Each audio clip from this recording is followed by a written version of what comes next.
Bismillahirrahmanirrahim. Alhamdulillahirabbil alamin. Wassalatu wassalamu ala asyrafil anbiya'i wal mursalin sayyidina wa habibina wa syafi'ina wa qurrati a'yunina Muhammadin sallallahu alaihi wasallam wa ala alihi wa sahbihi ajmain. Allahumma shalli ala sayyidina Muhammad wa ala ali sayyidina Muhammad. Amma ba'du. Yang saya hormati Bapak Profesor Dr.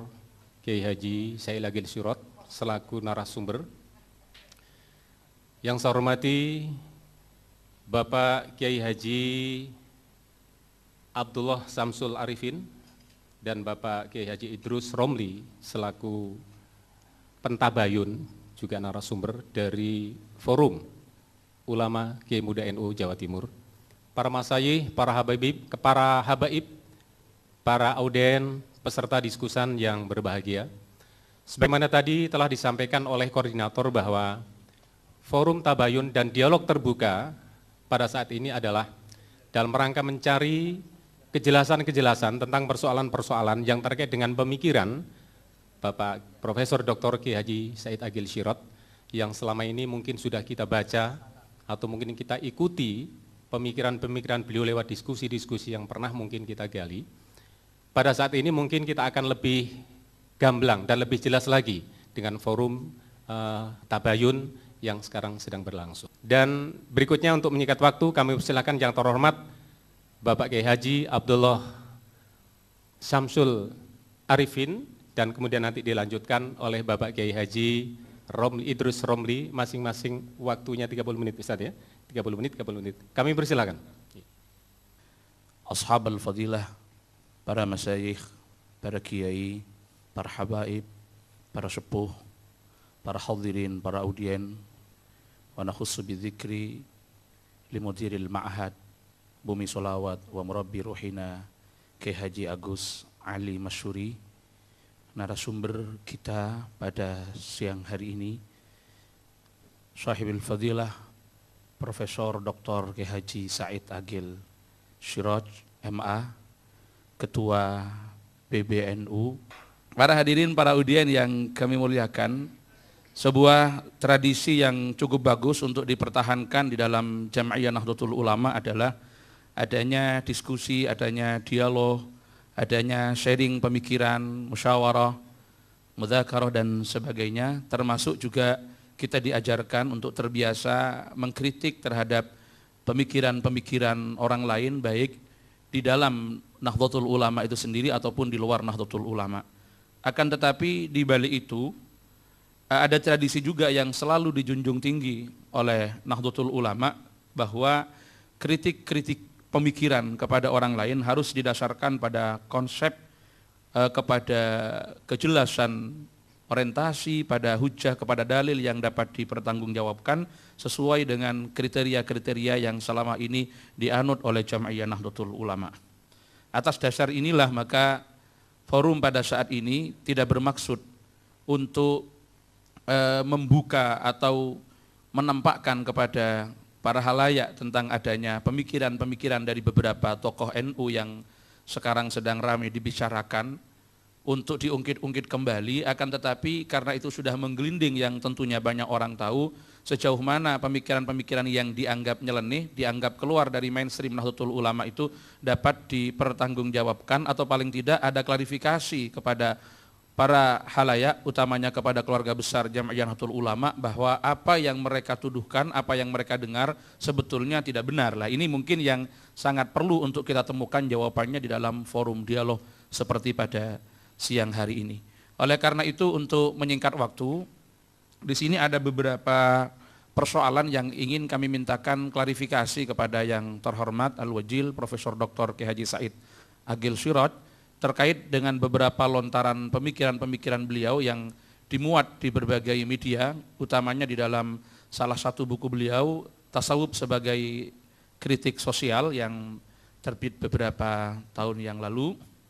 Ada beberapa hal yang ingin kami klarifikasi yang tentunya nanti kami harap beliau bisa memberikan penjelasan bahwa pemikiran-pemikiran beliau adalah pemikiran yang tidak keluar dari mainstream Ahlussunnah wal Jamaah dan sesuai dengan tradisi yang selama ini ada di dalam Jam'iyah Nahdlatul Ulama, baik dari proses pengambilan dalilnya ataupun hujah-hujah yang digunakan sesuai dengan tradisi yang ada dalam Nahdlatul Ulama. Pertama, yang perlu kami klarifikasi bahwa beliau menurut kami telah melakukan sebuah liberalisasi pemikiran di dalam Ahlus Sunnah wal Jamaah dan di dalam pemikiran Islam itu sendiri.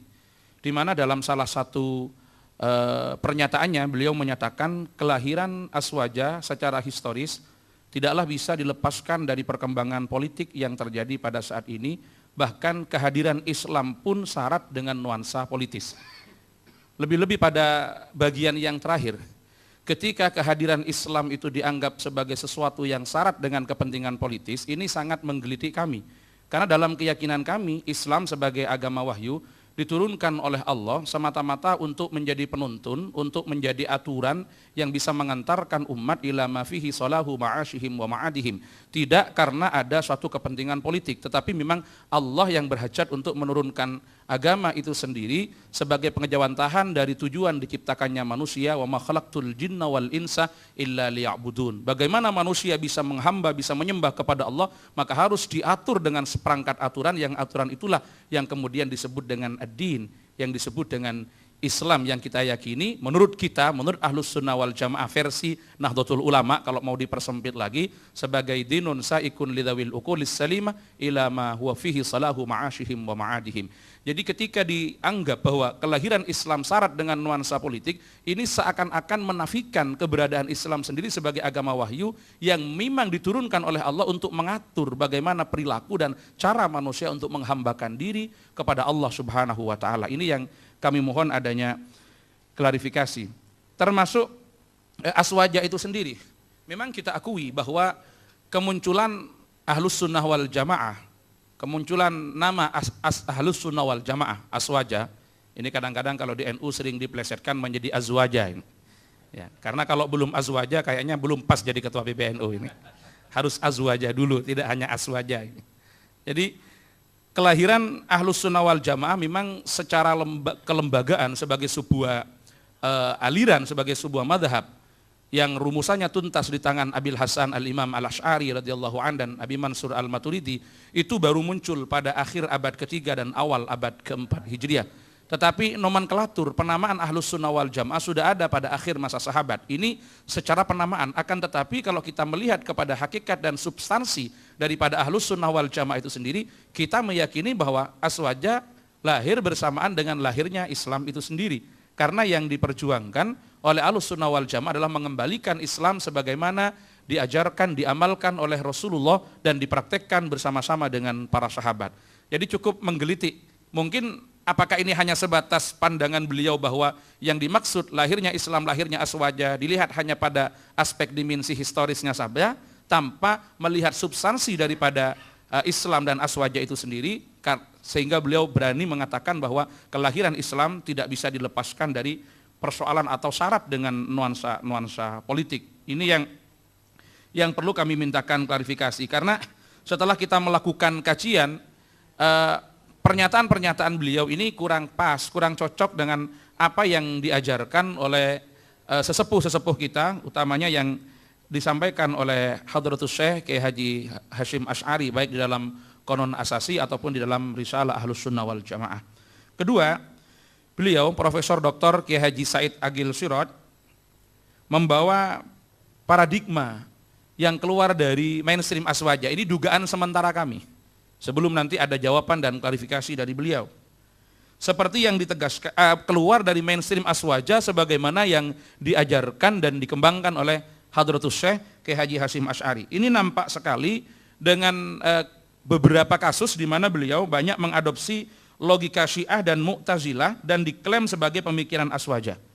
Di antara paradigma Syiah dan Mu'tazilah yang diadopsi oleh beliau, beliau menyampaikan di dalam buku Tasawuf sebagai kritik sosial itu pada halaman 80, 81, 416 dan 417, bahwa Ahlus Sunnah wal Jamaah dengan konsep keimanan terhadap qada dan qadar Allah itu berarti Jabariyah.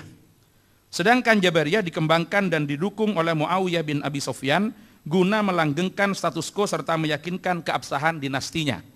Nah, ini mungkin hal-hal yang juga perlu kami mintakan klarifikasi kepada beliau, karena data-data ini nampaknya beliau ambil dari karya-karyanya orang Mu'tazilah. Jadi diambil dari salah satu buku yang berjudul Tabaqatul Mu'tazilah. Ini asumsi-asumsi yang semacam itu kita temukan referensinya di sana. Padahal bagi kita konsep qadha dan qadar Allah itu bukan Jabariyah, tetapi konsep yang membedakan antara Qadariyah dengan Ahlus Sunnah wal Jamaah. Sedangkan pernyataan bahwa Muawiyah yang mengembangkan dan mendukung Jabariyah untuk melanggengkan kekuasaannya dan membenarkan semua tindakannya, menurut kami dari penelitian kami sampai saat ini tidak didukung oleh riwayat yang valid yang bisa dipertanggungjawabkan keabsahannya. Qadariyah, kata beliau, dikembangkan oleh Muhammad bin Ali al-Hanafiyah yang diklaim sebagai guru Wasil bin Atta, salah seorang pendiri Mu'tazilah. Padahal menurut penelitian kami, Qadariyah itu didirikan oleh Ma'bad bin Khalid al-Juhani pada masa-masa akhir generasi sahabat, dan pandangan ini yang ditentang oleh Ibnu Umar, Jabir, Anas, serta sahabat yang lain sebagaimana dijelaskan oleh Ki Haji Hasyim Asy'ari di dalam Risalah Ahlus Sunnah wal Jamaah. Yang ketiga, ada salah satu pernyataan beliau yang menyatakan bahwa Syiah dan Mu'tazilah patut dikatakan Ahlus Sunnah. Sementara ini rata-rata ketika orang ditanya, apa Sunni itu? Sunni ini definisi negatifnya yang bukan Syi'i gitu. Sementara definisi negatifnya Sunni yang bukan Syi'i, Syi'i yang bukan Sunni. Karena kedua kelompok ini tidak pernah menyatakan bahwa salah satu masuk di dalam yang lainnya. Tetapi beliau mengatakan bahwa Syiah dan Mu'tazilah patut dikatakan Ahlus Sunnah wal Jamaah. Sedangkan perbedaannya dengan Asy'ariyah dan Maturidiyah hanya bersifat furu'iyah. Padahal menurut pandangan kami, Syiah, Mu'tazilah bukanlah Ahlus Sunnah, sedangkan perbedaan antara Syiah dan Ahlus Sunnah tidak hanya ada pada persoalan furu'iyah, tetapi itu masuk pada persoalan-persoalan usul. Ini sebagaimana dijelaskan oleh Hadratus Syekh Ki Haji Hasyim Asy'ari dalam Risalah Ahlus Sunnah wal Jamaah. Kami tidak mengukur dari kitab-kitab yang lain, kami hanya ingin mengukur pemikiran beliau cocok enggak dengan tradisi Nahdlatul Ulama. Nah, kalau seumpama beliau berpikir itu tanpa melabelkan NU, ya berpikir kemana saja, mengambil rujukan di mana saja, kita tidak mau tahu. Tetapi karena selaku ketua PBNU dan calon ketua umum PBNU, maka harus diukur dengan tradisi Nahdlatul Ulama, salah satunya dengan produk-produk orisinil dari NU sendiri, yaitu karya-karya Hadratus Syekh Ki Haji Hasyim Asy'ari. Ini yang sementara ini menjadi patokan kami. Karena bagaimanapun, beliau secara tegas di dalam Risalah Ahlus Sunnah wal Jamaah itu termasuk di dalam konon asasi menyatakan bahwa Rafidhah termasuk Syiah adalah kelompok di luar Ahlus Sunnah wal Jamaah yang tidak patut untuk diikuti dan tidak boleh untuk diamalkan oleh umat Islam di Indonesia, khususnya oleh keluarga Nahdlatul Ulama. Dan beliau mengatakan bahwa Rafidhah termasuk Syiah ini merupakan bagian daripada aliran yang sesat di dalam Islam. Ini ukuran-ukuran yang dipakai oleh Ki Haji Hasyim Asy'ari yang kemudian kita anut dan kita nukil pada kesempatan ini. Berikutnya, beliau Profesor Dr. Ki Haji Said Agil Sirot bersikap lunak dan husnudzon terhadap aliran Syiah dan Mu'tazilah seperti yang saya katakan tadi, dengan menganggap mereka sebagai bagian dari Ahlus Sunnah wal Jamaah, di mana perselisihannya hanya perselisihan furu'iyah, padahal pada saat yang sama justru beliau bersikap keras dan suudzon di dalam menyikapi perkembangan politik yang terjadi pada masa sahabat Nabi dan menyikapi secara kritis terhadap pemikiran Ki Haji Hasyim Asy'ari. Bahkan dalam salah satu makalah, apakah itu makalah yang dulu atau sudah dirujuk pendapatnya, beliau juga sempat melontarkan pemikiran yang menurut kami cukup nakal begitu di telinga Nahdlatul Ulama dengan mengatakan rumusan aswajanya Ki Haji Hasyim Asy'ari ini adalah sebuah rumusan yang cukup memalukan begitu. Nah, ketika ini dipahami dan dibaca oleh komunitas Nahdlatul Ulama, nampaknya pembelaan kepada NU sendiri tidak ada, justru bersikap lunak dan husnudzon kepada orang-orang yang selama ini berbeda dengan Nahdlatul Ulama dan dianggap tidak masuk bagian daripada Ahlus Sunnah wal Jamaah sebagaimana yang kita yakini seperti Syiah dan Mu'tazilah itu sendiri.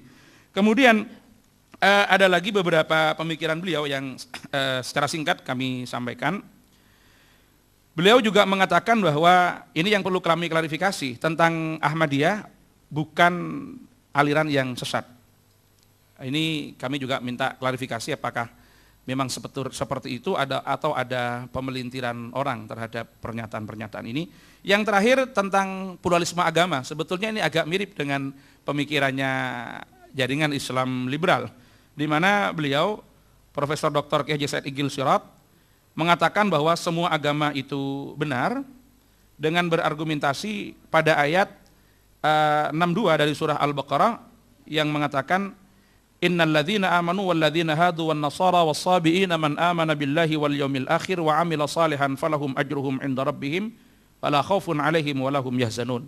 Ini hampir sama dengan apa yang kemarin kami klarifikasi kepada jaringan Islam liberal. Kami menginginkan beliau menunjukkan data-data yang atau rujukan dari kitab-kitab tafsir yang dijadikan kesimpulan oleh beliau untuk mengembangkan aspek toleransi yang sangat tinggi atau mengembangkan pemahaman Islam yang inklusif yang tentunya sesuai dengan standar yang dipakai di dalam Nahdlatul Ulama, sesuai dengan Kutub Al-Mu'tabarah yang selama ini dijadikan patokan dan dijadikan pegangan di dalam Nahdlatul Ulama. Karena menurut pandangan beliau, ayat tersebut tidak hanya dapat meruntuhkan dominasi syariah yang bersifat dzanniyat, tetapi memupus ragam-ragam absolutisme agama yang banyak terefleksi pada doktrin-doktrin teologi. Menurut beliau, dalam teks ayat tersebut, kebajikan dan balasan baik dari Allah, yaitu surga, tidak akan melihat predikat mukmin, Yahudi, Kristen, Majusi, Buddhis, penganut Konghucu atau label-label agama lainnya, namun titik tekannya hanya ada pada kemauan mereka beriman kepadanya dan kehidupan akhirat serta beramal soleh. Nah, ini yang cukup menggelitik kami, karena dalam pemahaman kami bahwa mereka-mereka itu orang-orang yang beriman, orang-orang Yahudi, orang-orang Nasrani, itu kalau mereka beramal soleh, mereka baik, mereka beriman, mereka akan mendapatkan pahala dari Allah ketika mereka berpegang teguh pada agama mereka sebelum agama mereka dinasah oleh Islam. Karena menurut keyakinan kita, keluarga besar Jamiah Nahdlatul Ulama, turunnya agama Samawi itu secara otomatis menasah terhadap agama yang sebelumnya dan sebelumnya. Jadi ketika Islam turun, maka tidak ada pilihan lain bagi orang Yahudi dan orang Nasrani kecuali mereka harus berfusi ke dalam Islam itu sendiri. Sebagai pengejawantahan daripada man amana billahi wal yaumil akhir, maka mereka akan melakukan fusi karena iman kepada Allah, juga iman kepada berita yang disampaikan oleh Allah, keberadaan Rasulullah sebagai nabi terakhir, keberadaan Islam ya sebagai agama yang universal. Maka dengan demikian keimanan mereka harus disertai dengan sebuah konsekuensi mengakui dan mengikuti Islam sebagai satu-satunya agama yang benar ba'da maji'il Islam. Ini selama ini yang dipahami oleh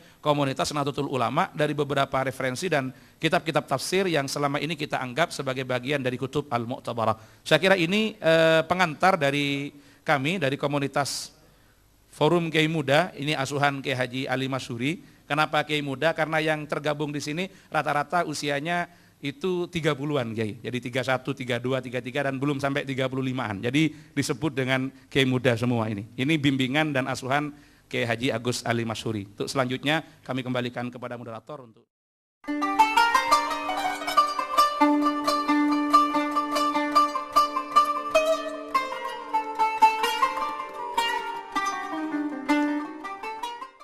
Kami langsung silahkan kepada yang terhormat Bapak Kiai Haji Said Iqil Sirot untuk memberikan penjelasan apa yang telah disampaikan. Assalamualaikum warahmatullahi wabarakatuh. Bismillah, alhamdulillah, wassalatu wassalamu ala sayyidina wa maulana Muhammad Rasulillah wa ala alihi wa sahabati wa man tabi'a sunnatahu wa jama'atah min yaumina hadha ila yaumin nahdah. Sayyidi Syekh Kiai Haji Gus Ali Masyhur Atallahu baqa'ah Zukhranana wal ummah, sadatana al-ulama wal masyayikh wal asatidz wal fakirin wal mustaqafin wal mutahaddirin. Innahu lamin dawa'is surur an akuna amamakum fi hadhihi sa'ah fi hadzal ma'had al-mubarak, bumi sholawat tahta isyraf Sayyid Syekh Kiai Gus Ali Masyhur. Nahnu huna ji'na lil muhawarah wal mudakhalah. Sebenarnya tidak ada kaitan dengan pencalonan muktamar sebenarnya. Majelis ilmiah itu lepas daripada itu, karena muktamar hal lain, majelis ilmiah hal yang lain lagi. Islam bukan hanya dinul aqidah wa syariah. Di samping dinul aqidah wa syariah, Islam adalah dinul ilmi wa thaqafah, dinul adab wal hadarah, dinut taqaddum wal madaniyah. Ini yang menjadikan Islam bisa diterima di mana-mana sampai di bumi Nusantara. Kalau tidak dibarengi dengan, dikemas dengan thaqafah, hadarah yang ada di tempat itu, niscaya Islam hanya diikutin oleh beberapa gelintir orang saja. Kalau hanya akidah dan syariah. Kalau hanya akidah dan syariah, pasti umatnya sedikit. Tapi karena dibingkai, disinergikan dengan produk manusia, produk karya manusia, maka disebut thaqafah kalau di bidang pemikiran, hadarah kalau di bidang prestasi, madaniyah kalau di bidang manajerial, aturan, undang-undang, maka Islam bisa tersebar sampai ke Indonesia terutama atau sampai ke Eropa. Apa yang dikatakan oleh Dr. Abdul Arif itu benar semua. Saya tidak memungkiri omongan saya itu. Pendapat saya, menurut saya benar, mungkin salah. Pendapat orang lain, menurut saya salah, mungkin benar. Qul inna au iyyakum la'ala hudan au fi dhalalim mubin. Itu Al-Quran memberi pengarahan kepada Rasulullah ketika kedatangan tamu Nasara Najron. Ketika kedatangan Kristen Najron, Allah merintahkan kepada Rasulullah agar berdialog dengan mereka dan mengatakan, inna au iyyakum, kami atau anda semua la'ala hudan, yang benar, au fi dhalalim mubin. Itu termasuk adabul bahsi wal munazarah. Pertama, kelahiran Islam syarat dengan politik. Ya saya kan cuma nukil nerjemah ya, bukan karangan saya, bukan bikinan omongan kulo. Ini ada Tarikh Al-Kamil Ibn Al-Athir. Ini ahli sunnah sakpole Ibn Al-Athir ini. Ahli sunnah tenanan, bukan Syiah, bukan Mu'tazilah. Qala Ibn Abbas, awwalu man shalla alaihi. Wa qala Jabir, bu'itsa Nabi sallallahu alaihi wasallam yaumal itsnain wa shalla Aliyun yaumal tsalatsa. Orang pertama kali sholat itu Sayyidina Ali setelah Rasulullah. Rasulullah mendapat wahyu hari Senin, Sayyidina Ali sholat hari Selasa. Yang ngomong gini masa Syiah, ini kenyataan. Wa qala Zaid bin Arqam, awwalu man aslam ma'an Nabi sallallahu alaihi wasallam Ali. Kemudian wa qala Afif Al-Kindi, kuntu imra'an tajiran, saya pedagang. Faqadimtu Makkah ayyamal hajj fa'ataitul Abbas. Saya pedagang datang ke Mekah hari-hari haji. Kemudian saya ketemu Sayyidina Abbas. Fa baina nahnu 'indahu idh kharaja rajulun faqama tijahal Ka'bah yusalli. Ketika saya sedang duduk-duduk dengan Abbas, tiba-tiba muncul seseorang menghadap Ka'bah salat. Tsumma kharajat imra'atun tusalli ma'ah. Kemudian disusul seorang perempuan salat bersamanya. Tsumma kharaja ghulamun faqama yusalli ma'ah. Kemudian datang pula remaja salat bersamanya. Fakult, saya tanya, ya Abbas ma hadzal din? Agama apa iki? Faqala Abbas, hadza Muhammad ibnu Abdullah ibnu akhi. Ini Muhammad anak saudara saya Abdullah. Za'ama, Muhammad mengira, annallaha arsalahu, Allah telah mengutusnya, wa anna kunuza Kisra wa Kaisar satuftahu alaih. Ini sudah bahasa politik namanya. Menurut pemahaman zaman sekarang. Kalau sudah fatah, itu sudah bahasa politik, kekuasaan maksudnya. Menurut Muhammad mengira, kata Abbas, dia diutus oleh Allah dan kekayaan raja dan kaisar, Kisra dan kaisar Persia dan Romawi, satuftahu alaih, akan dikuasainya, akan dikuasai olehnya. Wa hadhi imra'atuhu Khadijah amanat bih. Dan ini istrinya ini Khadijah, dia percaya kepadanya. Wa hadzal ghulam Ali bin Abi Thalib amana bih. Dan yang satu itu yang remaja itu Ali itu bin Abi Thalib juga iman kepadanya. Wa aimullahi ma'alam ala dhil ard ahadan ala hadzal din illa haulai thalathah. Demi Allah saya enggak tahu agama di atas bumi yang seperti ini kecuali yang orang tiga ini, yang diikuti oleh orang tiga ini. Qala Afif laitani kuntu rabi'an. Mudah-mudahan saya nanti yang nomor 4. Jadi agama ini baru orang tiga, Muhammad, Khadijah, dan Ali. Kata Afif, mudah-mudahan aku nomor 4-nya. Bahasa satuftahu kunuza, satuftahu alayya, katakan Rasulullah satu alaihi, kunuz Kisra wa Kaisar, ini sudah bahasa politik. Artinya, Nabi Muhammad sudah punya program politis, yaitu akan menguasai Romawi dan Persia. Begitu pula Wali Songo. Wali Songo juga punya proyek politik itu.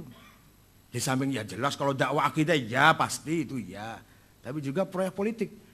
Maka sebelum ada kerajaan Islam masih dakwah bisaqafah wal hadarah. Tapi begitu berdiri kerajaan Demak oleh Raden Fatah atas izin Sunan Ampel, itu sudah mulai di situ masuk kekuasaan atau masuk politik. Dan alhamdulillah Majapahit, Pajajaran, Sriwijaya hilang kertaneng bumi, hilang sirno kertaneng bumi. Tidak usah dibom, tidak usah diserang, sudah hilang sendiri. Surodiro Joyoningrat lebur dening pangastuti. Kejayaan keningratan orang Hindu lebur hancur oleh doanya santri pangastuti itu. Santri dulu tapi. Kalau santri sekarang sudah ndrobos doanya. Keseringan bikin proposal. Jadi bisa dipahami bahwa lapal atau statement pernyataannya Abbas mengatakan za'ama annallaha arsalahu wa anna Kisra wa Kaisar Persi wa Romawi satuftahu alaih, ini sudah proyek politik, agenda politik, agenda kekuasaan. Jadi Islam tidak bisa lepas dari agenda kekuasaan. Hanya metodenya, caranya, sistemnya beda-beda. Ada yang bila perlu bil qital, bila tidak perlu ya bil dakwah, bil hikmah wal mau'izatul hasanah. Tapi kepepet ya bil qital, bil harb. Dan ternyata berhasil Rasulullah itu. Persi sudah hilang ketika zaman Utsman bin Affan. Dimulai dengan ketika zaman Sayyidina Umar, perang Al-Qadisiyah di bawah komandan Sa'ad bin Abi Waqqas sudah mulai menggetarkan Persi, rajanya sampai lari. Kemudian Sayyidina Utsman melanjutkan apa yang dimulai oleh Sayyidina Umar sampai terakhir Raja Persi Yazdirjid kedua mati dan selesailah sudah yang namanya Imperium Persia yang sudah ratusan tahun sejak dimulai dibangun oleh Maharaja Diraja Khoras dengan agamanya Zoroaster, kitab sucinya Avesta Sandinista. Kalau Romawi bertahan lama, baru hilang Romawi dari peta bumi tahun 1455. Baru kemarin ini artinya baru 500 tahun ya, 1455, yaitu Sultan Muhammad Al-Fatih dari dinasti Utsmaniyah. Itu menurut saya ini pemahaman politik. Jadi sekedar pemahaman ya. Kalau bacanya cuma utawi iku letterlek ya enggak jauh itu. Tapi saya dulu juga baca kitab utawi iku saya hafal. Fa utawi li mubtada iku khobar opo li fa'ilin wa naibih dhohar wa ing li maf'ulin bihi krono li maf'ulin li ajlihi wa ing dalem dhorof serta li maf'ulin ma'ah wa kang sifah silatu mausulin kadza mithlu sifah wa mutlaqul maf'uli fihi kelawan kadza kabaul jarri fatlu bil bayan apane litamyizi hale halu fajtahidu bil hifdzi ya rijalu. Juga saya apal itu. Artinya dulu juga saya ngaji utawi iku dulu juga sama. Malah pernah ngaji ja'a Zaidun saya enggak paham, baru paham sekarang bahwa itu kategori 10. Zaidut tawilul abyadu ibnu maliki fi baitihi bil amsi kana muttaqi biyadihi saifun lawahu faltawa fahadhihi maqulatun ashrun sawa. Rupanya kiainya ngajarnya kurang paham, apalagi yang ngajinya. Saya paham sekarang, oh itu kategori 10. Zaidun itu esensi atau will quality, quantity, al-abyad quality, Ibnu Malik relasi, fi baitihi peles, bil amsi times, kana mutaki posisi biadihi saifun to have. lawahu aksi faltawa reaksi. Itu Syekh Ahmad Zaini Dahlan yang bikin kitab Ja'a Zaidun, gurunya Syekh Muhammad Nawawi Banten dan Syekh Ahmad Khotib Sambas. Ahmad Khotib Sambas wafat tahun 1794. Kalau Muhammad Nawawi Banten wafat tahun 1884. Khotib Sambas 1792. Kalau Muhammad Nawawi Banten 1884. Syekh Nawawi Banten punya murid Ki Mahfud Termas. Mahfud Termas punya murid Ki Hasyim Asy'ari. Ki Hasyim Asy'ari diganti putranya Wahid Hasyim. Wahid Hasyim ganti putranya Abdurrahman Wahid. Abdurrahman Wahid diganti Hasyim Muzadi. Ahmad Zaini Dahlan muridnya Syekh Ad-Dasuqi yang punya Ummul Barahin. Ad-Dasuqi muridnya Al-Baijuri yang punya Jauhar Tauhid. Al-Baijuri muridnya Abu Abdullah Muhammad As-Sanusi yang punya Al-Aqidatul Kubra. As-Sanusi muridnya Muhammad Abduddin Al-Iji yang punya Al-Mawaqif fi Ilmil Kalam 7 jilid. Al-Iji muridnya Muhammad bin Umar Fakhrur Razi yang punya kitab banyak termasuk Mafatihul Ghaib, Al-Mabahithul Masyriqiyah, Al-Matalibul Aliyah dan lain-lainnya. Razi gurunya adalah Abdul Karim Asy-Syahristani yang punya Al-Milal wa Nihal, Musara'atul Falasifah, Nihayatul Iqdam fi Ilmil Kalam. Syahristani muridnya Abu Hamid Muhammad Al-Ghazali yang kitabnya sangat banyak. Imam Ghazali muridnya Abdul Malik Al-Juwaini Imamul Haramain yang punya Al-Lataiful Isyarat, Al-Kafiyah fil Jadal, Ghiyathul Umam, Al-Arba'in fil Suluddin. Imam Haramain muridnya Abu Bakar Al-Baqillani yang punya At-Tamhid, Al-Insaf, Al-Bayan, Al-I'jaz. Al-Baqillani muridnya Abu Abdullah Al-Bahili, kitabnya hilang nggak ada. Al-Bahili muridnya Abul Hasan Ali Al-Asy'ari. Radhiyallahu anhum kulluhum. Asy'ari kitabnya Al-Ibanah, Maqalatul Islamiyin, Al-Luma', Risalah ila Ahli Thagar, itu yang saya punya, yang lainnya masih banyak. Asy'ari orang Mu'tazilah, 40 tahun aktivis Mu'tazilah. Kemudian beliau keluar dari Mu'tazilah karena Mu'tazilah hampir jil, hampir jil. Salah satunya Mu'tazilah mengatakan membaca ayat Quran harus masuk akal. Qul a'udzu birabbil falaq min syarrin ma khalaq. Saya berlindung kepada Allah yang Rabbil Falak dari kejahatan yang tidak, ma'nya nafi. Itu Mu'tazilah kalau baca Rabbil Falak itu ma'nya manafi bukan ma isim mausul. Ya, karena Allah menurut Mu'tazilah tidak menciptakan kejahatan. Termasuk prinsip Mu'tazilah as-sulh wal aslah. Nah, Asy'ari muridnya orang Mu'tazilah Abu Ali Al-Jubai. Abu Ali muridnya Abu Hashim Al-Jubai. Abu Hashim muridnya Abul Hudzail Al-Allaf. Abul Allaf muridnya Ibrahim An-Nazzam. An-Nazzam muridnya Amr bin Ubaid, pencipta ilmu balaghah. Amr bin Ubaid muridnya Wasil bin Atha. Wasil bin Atha pendiri Mu'tazilah, orang pinter tapi sayang tidak bisa mengucapkan R. R itu nggak bisa. Tapi kalau bicara berjam-jam bisa menghindar huruf R. Jadi nggak pernah ketemu dengan ro itu kalau ngomong. Dan beliau pernah mengislamkan satu kali majelis wahid 6.000 orang Majusi masuk Islam dengan hujahnya, dengan kecerdasannya, dengan ilmu kalamnya. Itulah Mu'tazilah. Wasil bin Atha, muridnya Muhammad putra Sayyidina Ali dari istri kedua. Siti Fatimah wafat, Sayyidina Ali nikah lagi dengan seorang perempuan namanya Khawlah binti Ja'far dari suku Bani Hanifah. Maka Muhammad untuk membedakan dengan Sayyidina Hasan dan Husain diberi Muhammad bin Hanafiyah. Orangnya cerdas, bukan masalah cerdas, orangnya terjunnya di ilmu. Kalau Sayyidina Hasan Husain politik. Ini saya bisa mau ngeritik Ahlul Bait, berarti saya bukan Syiah. Nah, saya mau ngeritik Ahlul Bait nih, berarti saya bukan Syiah. Ahlul Bait itu sayangnya sibuk politik, sayangnya. Sayyidina Hasan sibuk politik, Sayyidina Husain politik, Ali Zainal Abidin, Muhammad Al-Baqir, Ja'far Shadiq, Musa Al-Kazim, Ali Ridho, Muhammad Al-Jawad, Ali Al-Hadi, Hasan Askari, Imam Zaid, semuanya politik semua, aktivitasnya itu. Seandainya Ahlul Bait itu terjun di ilmu, kalah semua itu. Kalah semua itu, Imam Bukhari, Muslim, Imam Hasan Basri. Imam Hasan Basri itu bapaknya saja masih Majusi, namanya Syekh Yasar. Seandainya Sayyidina Hasan Husain kok keilmiah, Imam Hasan Basri kalah. Entah hikmatullah ya, hikmah dari Allah. Ahli Bait terjun politik, maka ilmu di take over oleh kebanyakan mawali. Mawali itu artinya bekas budak, tapi sudah tidak. Iya, bekas budak, bekas tahanan perang.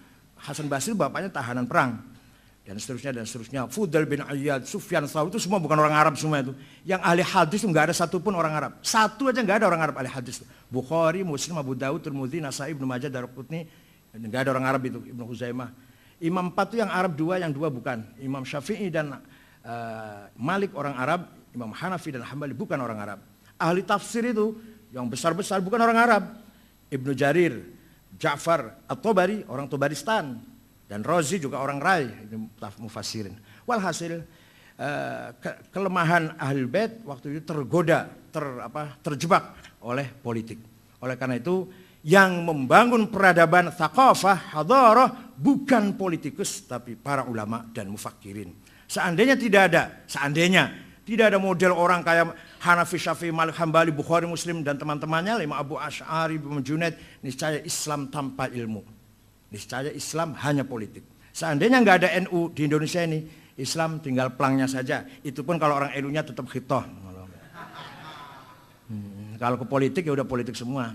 Jadi yang membesarkan Islam selama ini ilmil ulama, bukan siasatil zu'ama, bukan. Para politisi itu 4 orang saja yang baik. 1, Umar bin Abdul Aziz dari dinasti Bani Umayyah. 2, Harun Rashid dari dinasti Bani Abbasiyah. 3, Salahuddin Al-Ayyubi dari Ayyubiyah. Dan Sultan Muhammad Al-Fatih dari Utsmaniyah. Lainnya, raja-raja yang lain tidak beda dengan kayak Pak Harto atau kayak... Iya biasa ya, kalau dengan lawan membunuh dengan kejam biasa itu. Bahkan banyak sekali ya dinasti Utsmaniyah tuh anak membunuh bapaknya supaya cepat-cepat jadi raja kan. Nunggu mati anaknya kok, nunggu mati bapaknya kok suwi banget pateni wae. Sultan Brunei mengkudeta bapaknya. Amir Qatar sekarang ini juga menggulingkan bapaknya. Bapaknya dibuang ke Inggris, dia rebut kekuasaannya. Nggak sabar ngenteni bapaknya mati. Nah itu kalau sudah bicara politik. Jadi yang mengangkat Islam ini adalah al-thaqafah, al-ilm, al-hadarah yang digeluti atau dikembangkan oleh ilmu ulama. Kemudian sejarah politik Islam. Ya saya sendiri heran ya, saya juga heran Pak Abdullah Arif, kenapa antar sahabat kadang pisu-pisuan, perang Jamal itu yang mati dari kedua belah pihak sampai 8.000, perang Siffin, surat-suratnya antara Sayyidina Ali dan Muawiyah kadang ya saling ya adu Allah, bahasa gitu loh, bahasa wahai musuh Allah gitu, bahasa begitu. Saya juga heran kenapa menggunakan bahasa gitu. Jadi kalau kita masih begini masih mending masih. Kalau hanya beda karsa dan kaji hanya ya nggak sampai perang Jamal itu masih bagus itu. Dulu sampai perang Jamal. Ini sejarah. Tidak bisa ditutup-tutupin, tertulis dalam buku sejarah. Nah, saya sekedar membaca, menerjemahkan sedikit, nukil sedikit, langsung dituduh Syiah. Karena memang kita nggak biasa menganalisis sejarah. Makanya di Universitas Zaitun di Tunis, Zaitunah di Tunis, menerima mahasiswa yang bukan Arab hanya 1 di jurusan sejarah peradaban Islam. Tidak menerima di syariah atau lughah enggak. Karena apa? Karena mereka tahu yang dibutuhkan tuh bagi yang non Arab yang datang dari Indonesia, Malaysia dan sebagainya itu adalah sejarah. Nah, maka Universitas Zaitunah tidak menerima yang non Arab ke syariah atau fikih atau lughah enggak. Nah, kemudian politik berkembang, ulama juga berkembang, peradaban juga berkembang. Yaitu tadi, untung ada model Imam Hasan Basri, ada Fudail bin Iyad, ada Sufyan Tsauri, untungnya itu.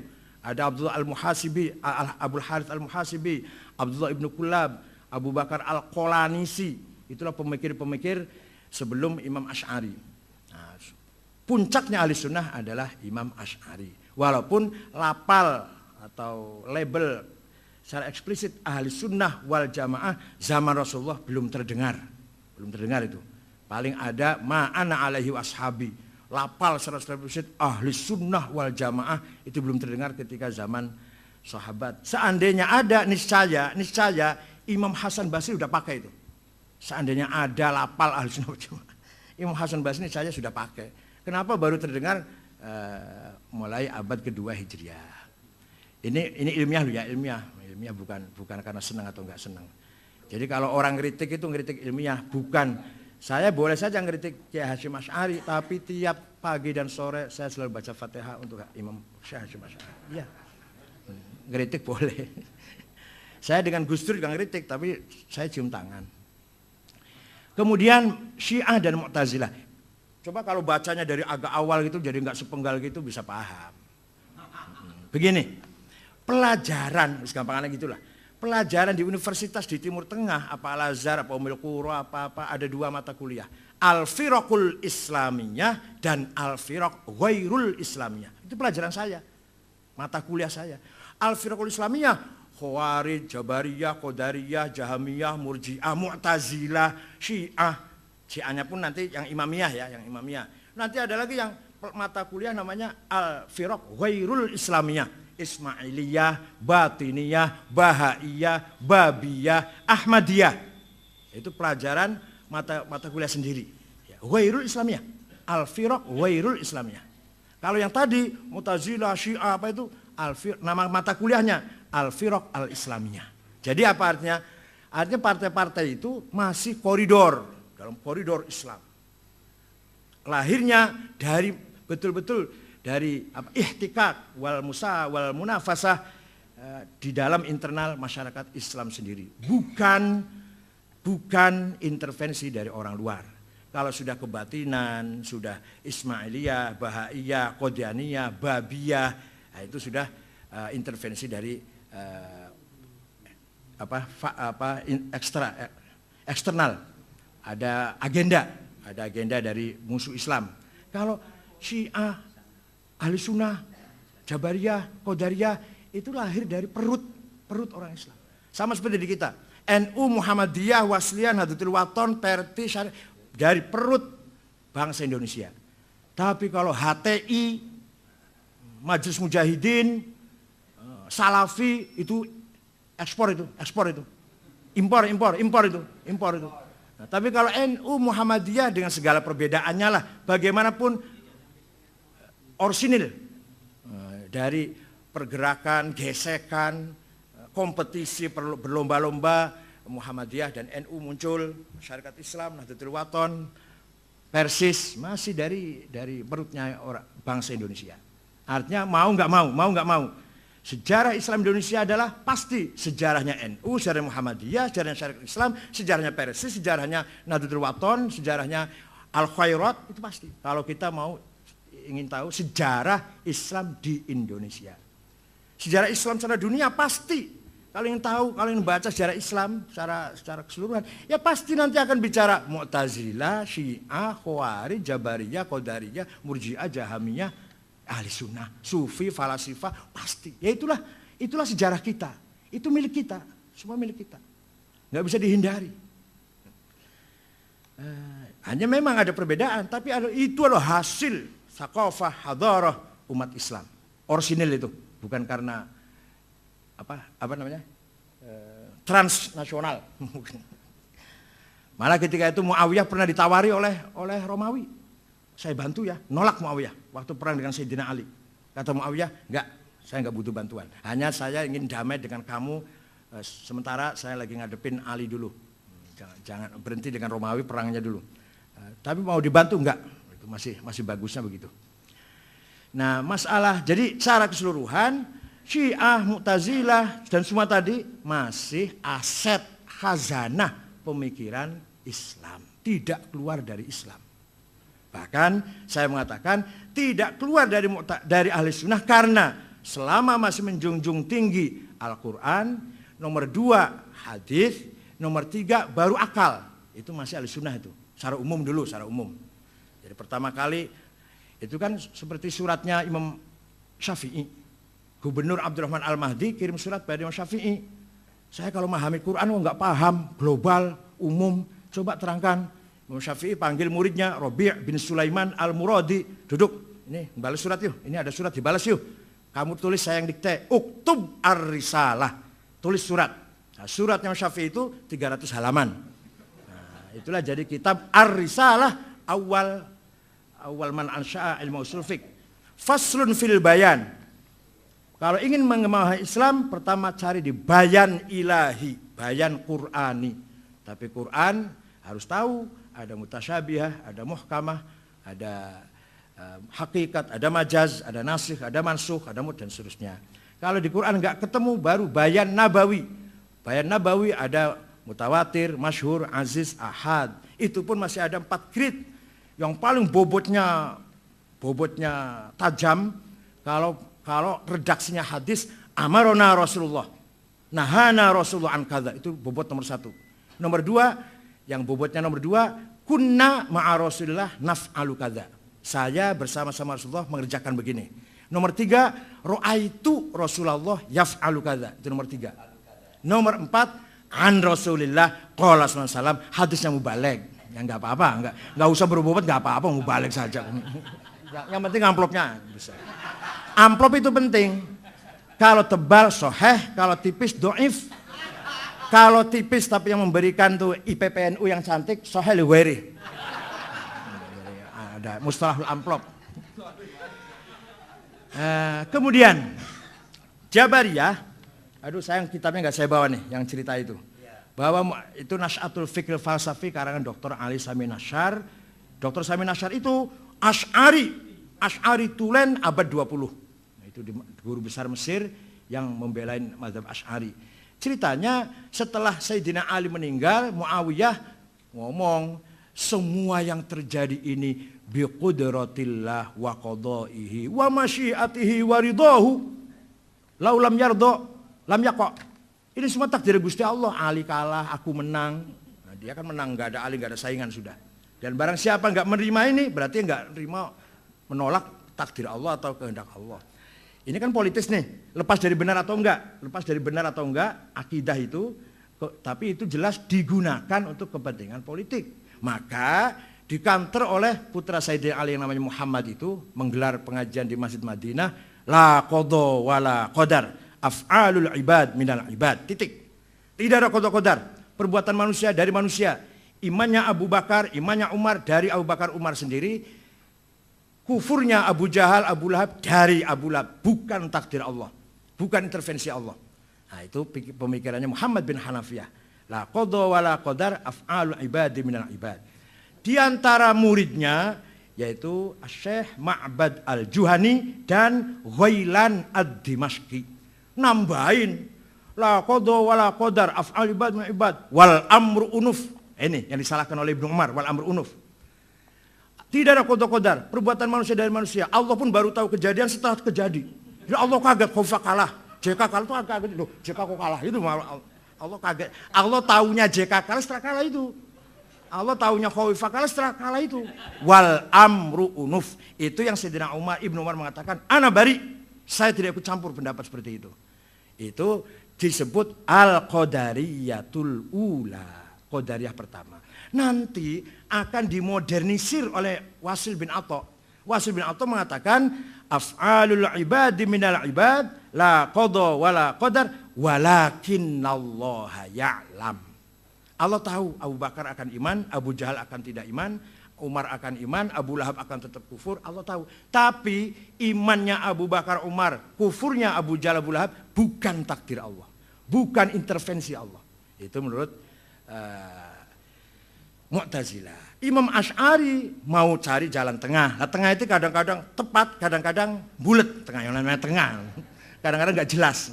Makanya khitoh itu harus jelas tuh kadang-kadang. Soalnya khitoh itu kadang ada khitoh ideologis, ada khitoh strategis. Kalau udah khitoh strategis itu yang ini alhamdulillah Menteri Agama masih orang NU. Kalau Menteri Agama dapat Salim Jufri, waduh. Ini alhamdulillah Surya Dharma Ali. Jadi NU ada 4. Surya Dharma Ali Menteri Agama, Muhaimin Menteri Tenaga Kerja dan Imigrasi, Faisal Zen itu dari Cirebon, Menteri Percepatan Daerah Tertinggal, dan Pak Muhammad Nuh Menteri Diknas. Ini baru kali ini ada Diknas dipegang oleh orang. Tapi Pak Muhammad Nuh itu NU-nya harus dikawal, NU yang masih harus dikawal gitu. Karena nggak pernah aktif di NU kan? Hanya iya tak? Oh gitu nggih. Saya belum dengar. Sekarang. Tadinya nggak pernah. Jadi walhasil NU, tapi NU yang harus dikawal gitu. Kayak Pak Slamet Effendi Yusuf, itu NU 100%. 2 periode ketua Ansor, anaknya Kiai Yusuf hafidz Quran, tapi Golkarnya 150%. Enggak. Bukan karena muktamar, bukan. Ya memang gitulah. Beliau 20 tahun meninggalkan NU, 20 tahun di Golkar. Waktu Cipasung itu lawan Gus Dur, belain Abu Hasan waktu Cipasung. Jadi NU-nya 100%, anaknya Kiai Yusuf, Haji Barang, Pondok Tahfidz Quran. Golkarnya 150%. Dan Golkar dulu lagi, bukan Golkar sekarang. Kalau Golkar sekarang kan setengah halal. Nah, dimorganisir oleh dicari jalan tengah oleh Imam Asy'ari begini. Istita'atul insan la qoblal fi'li wala ba'dal fi'li faqat indal fi'li. Saya tidak boleh mengatakan gelas ini tak banting pasti pecah, nggak boleh. Nggak bisa ngomong pasti pecah. Atau setelah saya pecahkan satu, kemudian satu lagi, ini yang satu lagi juga kalau saya banteng pasti pecah, itu ba'dal fi'li, tidak juga. Tapi saya bisa mengatakan, saya angkat gelas, saya banting, bersamaan dengan saya banting gelas, Allah mentakdirkan gelas pecah. Ma qata'tu min linatin aw taraktu ma qaimatan rasulullah fa bi idznillah wala taqulanna li syai'in inni fa'ilun dzalika illa ayyasha Allah. Jadi kalau ngomong Imam Asy'ari begini, tak tempeleng kamu, insyaallah mengo kamu. Tak pukul insyaallah kepalamu pecah. Barusan insyaallah terus, enggak boleh enggak ada insyaallah. Iya, makanya enggak harus ada. Ya, belum bisa dijadikan ukur kufrun gitu, nggak bisa Pak. Ya nggak apa-apa. Ya, jadi Mu'tazilah mengatakan, kalau Mu'tazilah tidak, istita'atul insan mutlak, qabla fi'li, ma'al fi'li, indal fi'li. Nah, kalau yang Jabariyah mutlak juga, manusia tidak bisa apa-apa, la qabla wala ba'da wala ma'a.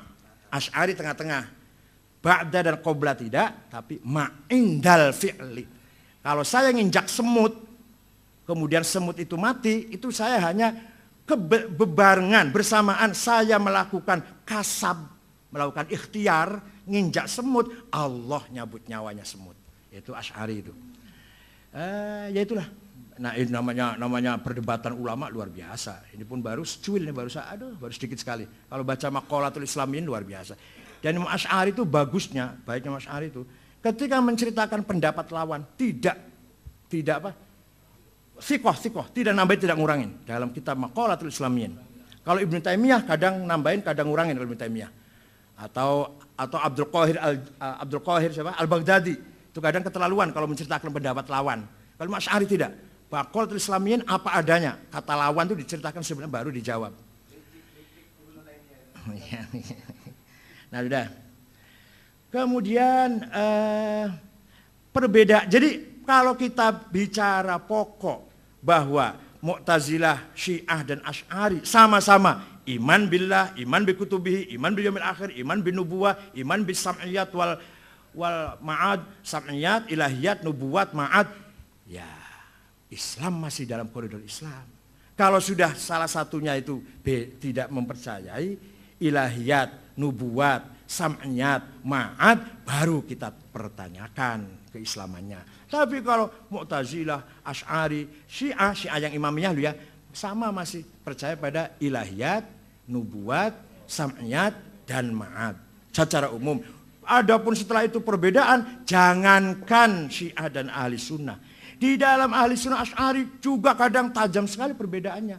Menurut Imam Razi, yang penting sifat yang 20 cuma satu, sifatul ilmi. Yang penting itu. Cuma kalau sudah ilmu pasti wujud. Kalau ilmu pasti kudrah, kalau ilmu pasti irodah, kalau ilmu pasti hayah, kalam, sama, basor. Kalau ilmu pasti, itu loh. Jadi Imam Razi sendiri mengatakan yang penting sifat Allah satu, al-ilm. Itu kan hampir Mu'tazilah itu, hampir Mu'tazilah. Kalau Mu'tazilah mengatakan Allah nggak punya sifat. Tapi kalau punya sifat Allah itu qadim apa hadis? Kalau hadis mustahil, zatnya qadim kok sifatnya hadis. Kalau qadim la ta'addadatil qudama. Sing qadim wakil banget, zatnya Allah sifatnya pitu. Berarti wulu qadim. Kristen menganggap 3 qadim saja kafir, apalagi. Nah itu ini hujahnya Mu'tazilah. Maka Allah alimun bi'ilmin huwa dzatuh. Allah qadirun biqudratin hiya dzatuh. Itu i'lanya Mu'tazilah. Kata Asy'ari tidak. Allah alimun bi'ilmin. Wal ilmu sifatun qaimatun zaidatun ala dzat laisat hiya dzat wala hiya ghairuha. Allah itu zat plus sifat ilmu. Jadi Allah zat dan ilmu. Ilmu itu zaidah. Lah ilmu ini bukan zat Allah, mengkantar Mu'tazilah. Bukan selain zat Allah, mengkantar Kristen. Kristen mengatakan sifat kalam itu pisah dari zatnya. Jadilah Yesus. Itu namanya antropoforisme. Apa namanya? Antropomorfisme. Ya, ada sifat menjelma menjadi sosok. Namanya tajassud. Itu sebenarnya filsafatnya ditulis oleh Athanasius, yaitu seorang tokoh Kristen patriark dari Alexandria, musuhnya Arius yang masih tauhid, yang kemudian dibela oleh Konstantin sehingga menang melawan Arius di Konsili Nikia tahun 250 Masehi. Jadi saya kalau cerita Kristen juga apal saya, tapi bukan orang Kristen. Nanti dikira saya cerita Syiah apal, orang Syiah. Ada yang ngomong itu, sama ini cerita Syiah lu apal banget. Ya saya cerita apa saja apal, kalau yang ini loh, kalau fikih saya enggak, kalau fikih saya angkat tangan. Tapi kalau cerita begini-begini saya apal. Jadi menurut Asy'ari, sifatun zaidatun ala dzat laisat ghairoha, sifat itu bukan zat, laisat hiya zat, mengkantar Mu'tazilah yang mengatakan sifat hiya zat. Wala hiya ghairoha sebentar, laisat hiya zat mafhumus sifat mukhalif an mafhumiz zat. Wala ghairoha as-sifah la tanfasilu aniz zati abadan. Itu mengcounter Kristen. Nah, itu pendapatnya Imam Asy'ari. Karena mengcounter Kristen butuh menjawab Kristen, sifat bisa pisah dengan zatnya. Maka kata Asy'ari, wala hiya ghairoha, lengket dengan zat, nggak bisa mental. Begitu kita Allah artinya zat ma'a sifatih. Begitu kita mengucap Allah itu artinya zat ma'a sifatih, nggak bisa pisah satupun. La tanfasilu anha abadan. Itu menurut Imam Asy'ari. Sebab kan Imam Asy'ari tidak mustahil ada zat tanpa sifat. Bisa ane ono dijenengi zat pasti punya sifat. Maka zat harus ada sifatnya, itu Imam Asy'ari. Kemudian masalah Ahmadiyah, ya bacanya juga sepotong itu Mas, namanya Mas. Keputusan pleno PBNU di Hotel Salak Bogor, nyun sewu terang-terangan saja biar tahu. Kiai Ma'ruf Amin ngotot harus ada kata-kata Ahmadiyah adalah aliran yang sesat dan menyesatkan.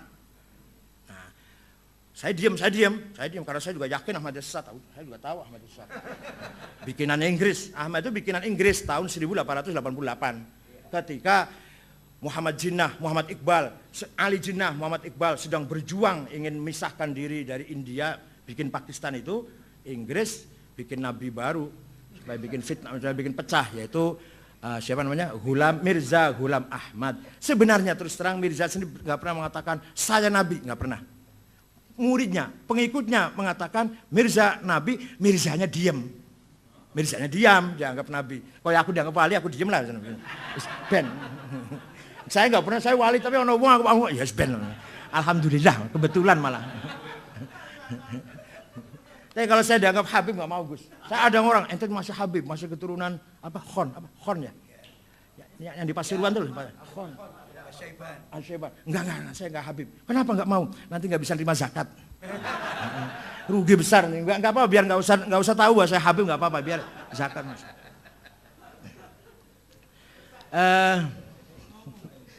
Ahmadiyah menurut keputusan pleno PBNU waktu di sidang komisi Kiai Ma'ruf Amin dengan Pak Masdar dan saya tetap ngotot ada kata-kata Ahmadiyah adalah aliran yang sesat dan menyesatkan. Ketika di pleno dipimpin oleh Kiai Sahal, Kiai Tolha, katibnya Nazaruddin Umar, ya, tidak usah menggunakan bahasa caci maki.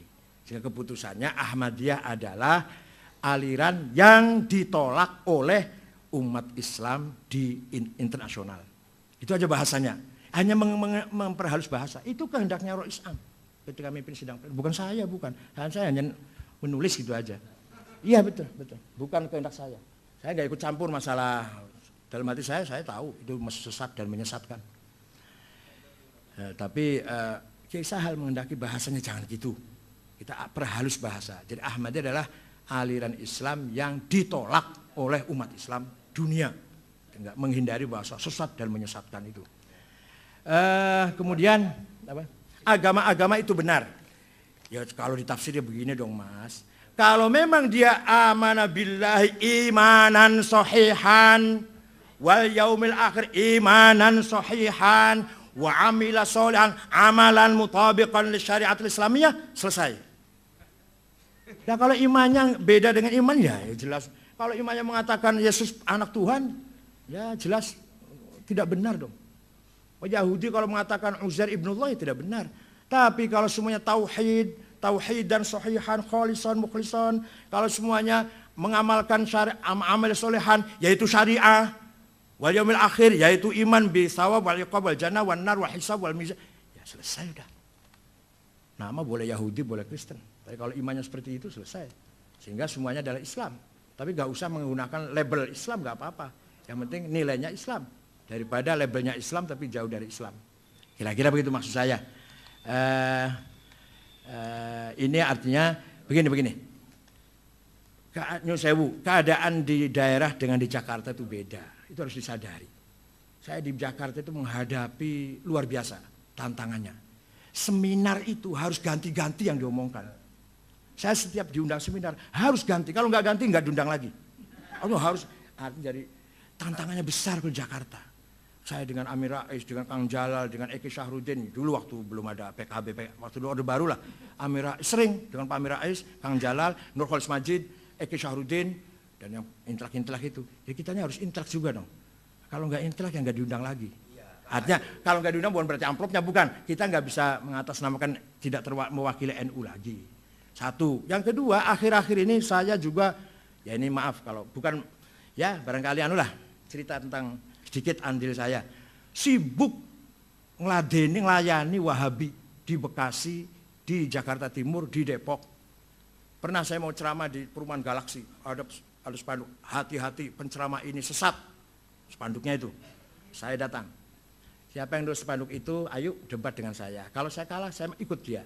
Tapi kalau saya menang, dia harus ikut saya. Enggak ada yang muncul. Taunya 2 hari kemudian datang ke rumah dua anak muda, saya disuruh Adiani, Dr. Adiani, DDI, Adiani ya, keluaran Pakistan. Ya itu. Nah, saya mohon maaf Kiai, saya nulis itu disuruh oleh Adian, ya itu yang dari DDI. Jadi saya tiap hari ngepui Wahabi loh. Ya ini barangkali andil saya di NU itu. Dan saya pernah mengalahkan Nabiullah Musaddiq. Jadi kalau jenengan paling majlis ulama, kalau saya pernah majlis Ambiya. 3 jam diskusi di Mabes Polri. Ditonton oleh polisi. Polisi nggak ikut campur, cuma nonton. Nabi Musaddiq itu 3 jam tanggal 9 Desember 2007. Dan tobat dan menang saya. Alhamdulillah itu. Dan saya pernah menengah-nengahi seminar Sunni Syiah di Qatar. Hari pertama saling caci maki. Syekh Wahbah Zukhaili, Ali Sobuni dengan Ali Taskhiri. Hari kedua saya tengah-tengahin. Alhamdulillah berhasil, dianggap berhasil gitu loh. Akhirnya malah ditindaklanjuti di Istana Bogor. Hanya sayang karena Menlu abstain di Dewan Kaum PBB, maka yang datang bukan tokohnya, orang-orang kurang berbobot lah, baik dari Syiah maupun dari sunnahnya. Karena Menlu pemerintah Indonesia ikut mengutuk Iran, maka orang Irannya yang datang kecil. Oh ya, kalau Imam Syafi'i simpati pada Syiah, berapa halaman nih? Ini karangan Imam Fakhrur Razi, Manaqibus Syafi'i. Ada beberapa poin Imam Syafi'i mengapa dituduh simpati dengan Syiah. Ada di sini nih. Oh ya. Sebentar. Ya. Ini ada ini. Za'amu annahu minhum. Ada orang menuduh bahwa Syafi'i itu Rafidhah. Wahtajju alaihi biwujuh. Al-awwal, idza dzukira asy'aran musy'ara bi raghbatihi fi dzalikal madhhab wa ruya anna al-Muzanni qala qultu li Syafi'i innaka rajul tuwali ahlul bait. Kata Imam Muzni, jenengan itu ulama yang agak miring ke ahlul bait. Falau amilta fi hadzal bab abyatan, buat jenengan bikin syair. Maka Imam Syafi'i bikin syair, wa ma zala kitmanika hatta ka'annani yaruddu jawab as-sa'ilina li'ajam waqtu muwaddi ma' safa'i maraddati litaslama min qawlil wushati wa aslamu. Ana syi'i fi dini wa ahli bi Makkah thumma dari asqaliyah bi atyaba maulidin wa azza fakhrin wa ahsana madhhabin yasmul bariyah. Jadi ana Syi'i, sampai gitu Imam Syafi'i itu. Syairnya ini. Jadi bukan Syiah politik tapi simpati pada Syiah daripada waktu itu penguasanya zolim kan gitu. Sampai-sampai Imam Syafi'i dipanggil oleh Harun Rasyid karena dituduh Syiah. Ini Manaqib Syafi'i karangan Imam Razi halaman 140 sampai 141.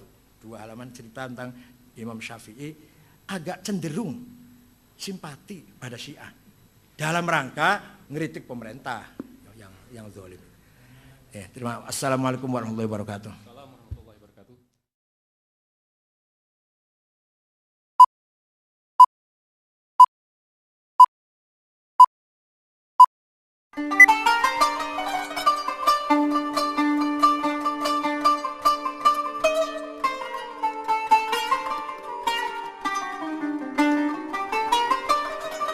Masih saya berikan waktu kepada komunitas Kiai Muda, yaitu Kiai Haji Abdullah Samsul Arifin untuk menyampaikan beberapa hal, kemudian nanti ditanggapi oleh Kiai Said. Kalau jika masih ada waktu nanti kita floor. Saya persilakan. Terima kasih Kiai atas penjelasannya yang cukup didasarkan kepada beberapa referensi, tetapi kita masih ada beberapa hal yang cukup menggelitik. Pertama, kenapa kita tidak sepakat dengan pernyataan Kiai bahwa Islam dilahirkan dalam motif politik? Tadi ada sedikit pemotongan dari informasi yang disampaikan Kiai. Sebetulnya kalau yang kami pahami bahwa ketika Rasulullah mengatakan nanti Persia dan Romawi itu akan ditaklukkan, itu karena menjawab adanya keraguan dari beberapa orang kafir pada waktu itu ketika diajak masuk Islam. Ini kami temukan di dalam sebuah riwayat Ahmad ketika diajak masuk Islam. Ini kami temukan masuk Islam. Ini diajak Ahmad al-Bawi dalam salah satu mujamnya, mereka tidak mau masuk Islam karena kekhawatiran. Sebab kalau kami masuk Islam, nanti kan kami khawatir akan terjadi embargo, akan terjadi keterputusan hubungan. Adanya Rasulullah mengatakan kalau kamu masuk Islam, nanti Allah yang akan memberikan karunia, Persia dan Romawi itu akan ditaklukkan. Jadi ini jelas bagi kami, bukan Islam lahir dalam motif politik, tetapi ketika kita mengikuti Islam sesuai dengan apa yang dikehendaki oleh Allah, maka karunia akan datang sehingga hajat kita bisa dikabulkan dari situ. Jadi tidak menuduh bahwa Islam itu lahir dalam motif politik. Ini klarifikasi kami terhadap data yang Kiai sampaikan tadi. Kemudian yang kedua, yang cukup menggelitik juga bahwasanya Imam Syafi'i itu adalah simpatisan Syiah.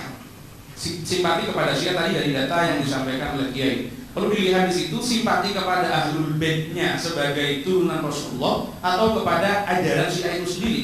Karena di dalam beberapa data yang tadi itu ana Syi'i fi dini wa ahli bi Makkah tsumma dari Asqaliyah biata maulid itu bukan dimaksudkan Syiah dalam arti paham Syiah sebagaimana yang berkembang pada saat ini. Syiah dalam arti golongan di situ. Maaf. Itu yang kami pahami karena di sini juga kami mengutip pada Manaqib Asy-Syafi'i. Di sini disebutkan la yuwafiqu al-Imam Asy-Syafi'i radhiyallahu anhu asy-Syi'a fi ma dhahabu ilaihi fi mu'taqadatihim wa ara'ihim wa yadhhabu dzalika jaliyan min illati wujuhihim. Makanya hanya simpati. Iya simpati. Pernyataan itu sesuatu yang cukup bias ketika disampaikan kepada masyarakat. Ketika sekarang disebutkan simpati kepada Syiah, maka dianggap Syiah sebagaimana dipahami orang sebagai sebuah aliran, bukan Syiah sebagai sebuah komunitas di situ daripada Ahlul Bait, bukan kepada alirannya sebagaimana para perkembangan awal Islam. Ini yang perlu kami klarifikasikan ulang. Jadi yang disebut dalam di sini Imam disampaikan beberapa data bagaimana Imam Syafi'i itu menolak terhadap Syiah itu sendiri juga di dalam Manaqibus Syafi'i. Kemudian yang kami tanyakan tadi, Syiah dan Mu'tazilah bukan kami katakan tidak masuk bagian daripada Islam. Jelas kalau dalam kajian sejarah Syiah dan Mu'tazilah masuk pada al-firaq al-islamiyah. Tetapi pendapat Kiai menyatakan bahwa Syiah dan Mu'tazilah itu bagian daripada Ahlussunnah wal Jamaah. Di dalam buku ini bukan bagian dari Islam lagi, tapi sudah menyempit kepada bagian daripada Ahlussunnah wal Jamaah. Yang kami persoalkan bahwa penyebutan ini berbeda dengan definisi-definisi kita tentang Ahlussunnah wal Jamaah, walaupun diambil pada definisi universalnya, bukan definisinya Syekh Hasim Al-Asy'ari yang dianggap, ya mohon maaf dalam tanda petik tadi agak cukup memalukan itu. Kemudian di sini ketika yang dimaksudkan pada innalladzina amanu walladzina hadu ila akhirih, mereka yang beriman, imanan sahihan, yakinnya benar, amalan salihan dan sebagainya, tentunya mereka akan berfusi untuk masuk Islam karena keimanan mereka juga, mereka kalau beriman kepada Allah tentunya iman kepada apa yang menjadi kehendak Allah untuk menurunkan Nabi Muhammad sebagai nabi terakhir. Maka inilah yang menjadi keyakinan kami. Kesalahan mereka bukan pada amali dan keyakinannya mereka. Ketika keyakinan mereka benar dan amal mereka benar sesuai dengan agama mereka, tetapi kesalahan mereka ketidakberfusiannya kepada Islam. Jadi tidak sekedar biarkan saja mereka sekarang namanya Yahudi, namanya Nasrani. Sepenting amalnya adalah Islam pada akhirnya. Tidak bisa seperti itu, karena bagaimanapun Islam harus ditampilkan baik lafdzon wa ma'nan, bukan hanya pada aspek substansinya, tapi nomenklaturnya juga harus diwujudkan. Karena ketika ini disampaikan, ya cukup bias, sama dengan kata Ulil, ya enggak apa-apa, saya sekarang Islam, besok Kristen, besoknya. Yang penting amalnya seperti ini. Ini yang cukup mengganggu kita di dalam tradisi dan kalangan Nahdlatul Ulama. Mungkin ini ada tambahan dari teman kami. Ada beberapa poin dari buku Kiai yang ingin kami sampaikan, dan tadi oleh teman saya Kiai Abdullah Syamsul Arifin itu sudah dikatakan bahwa logika berpikir Kiai dalam buku tasawuf tadi sebagai kritik sosial itu rujukannya akan merujuk kepada buku Nash'atul Fikril Falsafi karangannya Dr. Ali Sami An-Nasyar. Kemudian setelah kami teliti, ternyata Dr. Ali Sami An-Nasyar ketika dia mengkaji sejarah firaq dari awal sampai akhir, itu rujukannya kepada kitab-kitab Mu'tazilah, terutama Tabaqatul Mu'tazilah karangannya Ahmad bin Yahya bin Al-Murtada. Dari situ kami sudah mengkaji, di bawahnya ada footnote-nya. Di bawahnya Dr. Ali Sami An-Nasyar itu ada. Dan di dalam buku ini, dalam buku tasawuf, Kiai kan mengatakan bahwa percaya kepada qada dan qadar Allah seperti yang dipercaya dan mengatakan Nahdlatul Ulama bil qadri khairihi wa syarrihi itu sebenarnya Jabariyah. Itu dalam logika Mu'tazilah seperti ini memang dikatakan Jabariyah, dan Jabariyah katanya mereka berawal atau dikembangkan oleh Muawiyah bin Abi Sufyan seperti Kiai katakan tadi. Dan maaf Kiai, ini katanya para pakar dalam Tabaqatul Mu'tazilah, memang orang-orang Mu'tazilah pada abad 4 kebelakangan karena terjadi perkawinan antara Mu'tazilah dengan Syiah, ada upaya-upaya untuk menghubungkan sanad ajaran Mu'tazilah dengan Ahlul Bait, dengan Muhammad bin Ali bin Al-Hanafiyah. Muhammad bin Ali Al-Hanafiyah ini katanya belajar kepada Sayyidina Ali, lalu Sayyidina Ali belajar kepada Rasulullah SAW. Kalau begitu ajaran Qadariyah, Mu'tazilah dan Syiah dari Rasulullah, sedangkan Jabariyah itu dari Muawiyah bin Abi Sufyan. Dan ini sudah maklum dalam referensi-referensi Al-Firaq dikatakan bahwa Al-Mu'tazilah atau Al-Qadariyah itu memang mengatakan Ahlus Sunnah wal Jamaah itu Mujbirah atau Jabariyah. Dan Jabariyah itu katanya dari Muawiyah bin Abi Sufyan. Dan ini kalau dilacak lebih mendalam lagi, sebenarnya tadi yang dikatakan Wasil bin Atha belajar kepada Muhammad bin Al-Hanafiyah, ini sulit untuk dicari kebenaran sejarahnya dan datanya. Mengapa? Secara historis Muhammad bin Al-Hanafiyah meninggal tahun 80 Hijriyah. Ada yang mengatakan meninggal tahun 81, itu pun pada bulan Muharram. Sementara Wasil bin Atha lahirnya tahun 80 Hijriyah, meninggal tahun 130. Kapan belajarnya? Belajarnya kapan kalau begitu?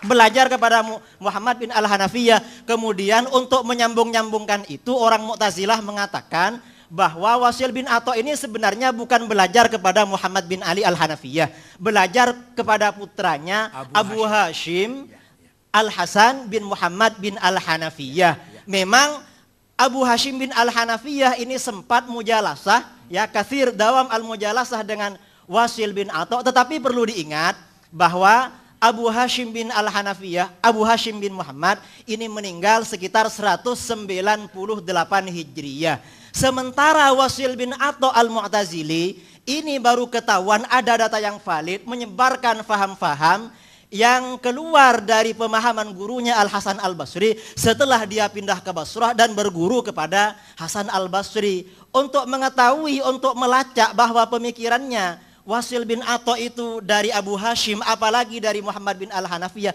Ini sangat sulit sekali karena riwayat-riwayat yang ada, baik riwayat dalam kitab-kitab Ahlus Sunnah sendiri maupun riwayat dalam Tabaqatul Mu'tazilah atau Tabaqatul Syiah sendiri, tidak ada kutipan-kutipan tentang pernyataan Abu Hashim, apalagi pernyataan Muhammad bin Al-Hanafiyah yang mendukung ajaran Qadariyah. Ajaran Qadariyah yang sebenarnya seperti diriwayatkan oleh Al-Imam Muslim dan Al-Imam Al-Bukhari dalam sahihnya serta kitab-kitab hadis yang lain, itu sebenarnya dari Ma'bad Al-Juhani, dan Ma'bad Al-Juhani itu meninggalnya sama dengan Muhammad bin Al-Hanafiyah tahun 80 Hijriyah. Kapan dia mau belajar? Dalam kitab-kitab Rijalul Hadis dia belajarnya juga kepada Muawiyah bin Abi Sufyan, Anas bin Malik dan sahabat-sahabat yang lain. Ini keberatan kami karena logika yang dipakai oleh Dr. Ali Sami An-Nasyar dan dikutip oleh Kiai itu logikanya Mu'tazilah, bukan logika yang lain. Itu yang yang pertama. Jadi memang ada upaya-upaya dari pihak Syiah dan Mu'tazilah menyambungkan sanadnya kepada Rasulullah. Sementara Ahlus Sunnah wal Jamaah dicukupkan kepada Muawiyah bin Abi Sufyan dalam masalah qada dan qadar, karena itu dianggap Jabariyah. Sedangkan dalam masalah-masalah yang lain yang katanya tawassut, tasamuh, kemudian i'tidal, tawazun dan lain sebagainya, Kiai di sini katanya itu hanya fondasinya baru dari Hasan Al-Basri, bukan kepada ulama-ulama sebelumnya, apalagi kepada Rasulullah Shallallahu Alaihi Wasallam. Sementara menurut keyakinan kami, seperti yang ditegaskan oleh Hadratus Syekh Kiai Hashim Asy'ari, Ahlus Sunnah wal Jamaah, kata-kata as-sunnah sendiri oleh Kiai Hashim Asy'ari seperti beliau kutip dari kulliyatnya Abil Baqa Al-Akbari, itu dikatakan katanya at-tariqatul mardiyah al-maslukatu fid din salakaha Rasulullah sallallahu alaihi wasallam au man huwa alamun fid din kas-sahabi mathalan. Jadi memang keyakinan kita Ahlus Sunnah wal Jamaah ini justru sanadnya langsung bersambung kepada Rasulullah Shallallahu Alaihi Wasallam, dan ini memang menjadi kenyataan. Sanad-sanad keilmuan dalam berbagai bidang ilmu pengetahuan Islam semuanya rata-rata melalui jalur Ahlus Sunnah wal Jamaah sampai kepada Rasulullah Shallallahu Alaihi Wasallam. Dan Mu'tazilah tidak punya sanad yang seperti itu. Sanad yang ada di dalam Tabaqatul Mu'tazilah itu hanya klaim belaka, dan seperti dikatakan oleh para ulama Ahlus Sunnah wal Jamaah dalam bidang riwayat orang-orang Syiah itu memang sangat lemah, semuanya ayalun ala ahli sunnah wal jamaah. Itu keberatan kami. Jadi mohon logika Mu'tazilah dan Syiah yang Kiai katakan ini sebenarnya aswaja, mohon itu dikaji ulang, karena itu tidak sesuai dengan data dan bukti sejarah yang valid dan dapat dipertanggungjawabkan secara ilmiah. Ini beberapa poin kritikan kami kepada Kiai tentang masalah nama Ahlus Sunnah wal Jamaah. Maaf, ini sebenarnya bukan dari Imam Asy'ari apalagi imam-imam sebelumnya. Karena ada asumsi sebagian orang katanya nama Ahlus Sunnah wal Jamaah itu sebenarnya dari Imam Al-Asy'ari. Ada yang mengatakan dari As-Subuki, ada yang mengatakan dari Murtadha Az-Zabidi. Itu sebenarnya bukan demikian. Nama Ahlus Sunnah wal Jamaah sebagai sebuah nama itu sudah ada sejak generasi akhir masa sahabat. Riwayat dari beberapa sahabat yang pernah menyatakan lafaz Ahlus Sunnah wal Jamaah, diantaranya Sayyiduna Abdullah bin Abbas radhiyallahu anhuma. Ada riwayat juga dari Abu Sa'id Al-Khudri, ada juga dari Abdullah bin Umar radhiyallahu anhuma. Itu diriwayatkan dalam kitab-kitab tafsir, dalam kitab-kitab hadis dan lain sebagainya. Itu hanya sebagai sebuah nama. Tetapi Ahlus Sunnah wal Jamaah sebagai sebuah ajaran, kami yakini itu dari Rasulullah SAW. Ini sama dengan kita ketika membicarakan Nahdlatul Ulama. Nahdlatul Ulama sebagai sebuah nama yang munculnya atas prakarsa Ki Hashim Asy'ari beserta kiai-kiai yang lain. Tetapi sebagai sebuah ajaran, jauh sebelum lahirnya Nahdlatul Ulama itu sudah ada tradisi-tradisi, ajaran-ajaran yang dikembangkan oleh Nahdlatul Ulama. Ini yang menjadi persoalan dalam hati kami, karena bagaimanapun Kiai Said Agil ini ada di pengurus besar Nahdlatul Ulama. Tentunya kami lebih senang lebih simpati kalau tulisan-tulisan kiai ini memang lebih menguatkan terhadap Ahlus Sunnah wal Jamaah sendiri. Karena terus terang sekali kami ini yang di bawah memperjuangkan Ahlus Sunnah wal Jamaah. Sementara orang-orang Syiah menyerang kami dari sana sini. Lalu seakan-akan dari orang-orang sebagian pengurus NU yang mungkin pernyataan-pernyataannya tadi yang mungkin katakanlah itu keliru secara ilmiah, baik disengaja atau tidak disengaja, itu kan seakan-akan dia itu memegang tangan kami agar kami tidak memukul kepada orang-orang Syiah, sementara orang Syiah diberi keleluasaan, kebebasan untuk memukul-mukul kami. Ini yang menjadi persoalan kami yang ada di bawah, Kiai. Terus terang, kami di Jember pernah ada warga Nahdlatul Ulama sampai dipukul, dibunuh sama orang Syiah itu. Ini barangkali, kemudian maaf tadi sebagai kritik tadi terhadap sanad yang disampaikan oleh Kiai, sanadnya Kiai Hasyim Asy'ari dari Imam Asy'ari itu menurut kami ya dari mana itu banyak mengkoteknya, ya mungkin dihafal lagi lah Kiai ya mungkin lupa karena banyak mengkoteknya. Terima kasih. Assalamualaikum warahmatullahi wabarakatuh. Baik, terima kasih. Sebelum kami berikan kepada beliau Kiai Haji Said Agil Sirot, kita sejak awal kita sampaikan bahwa kita tabayun forumnya, kita tetap dalam suasana jernih dan hati nurani kita. Saya persilakan untuk Yai Said dulu. Terima kasih. Ya namanya yatafaqahu namanya. Yatafaqahu itu fi'il mudhari', jadi harus up to date. Harus kontekstual. Kalau masih cara lama, fi'il madhi namanya. Allah aja mau menyuruh yatafaqahu fi'il mudhari'. Jadi harus berkembang berpikir itu, jangan mandek. Wal yungdziru, begitu pula membina masyarakat harus kontekstual, harus up to date. Harus at-tajdidul mustamir. Nah, karena ya yungdziru fi'il mudhari'. Harus zaman hal dan istiqbal. Kalau masih khutbahnya masih cerita Nabi Musa mandi di sungai bawa batu, bawa seruannya Nabi Musa, itu film madi namanya masih. Sekarang harus up to date. Nah, yang kesalahan-kesalahan itu karena saya nulis.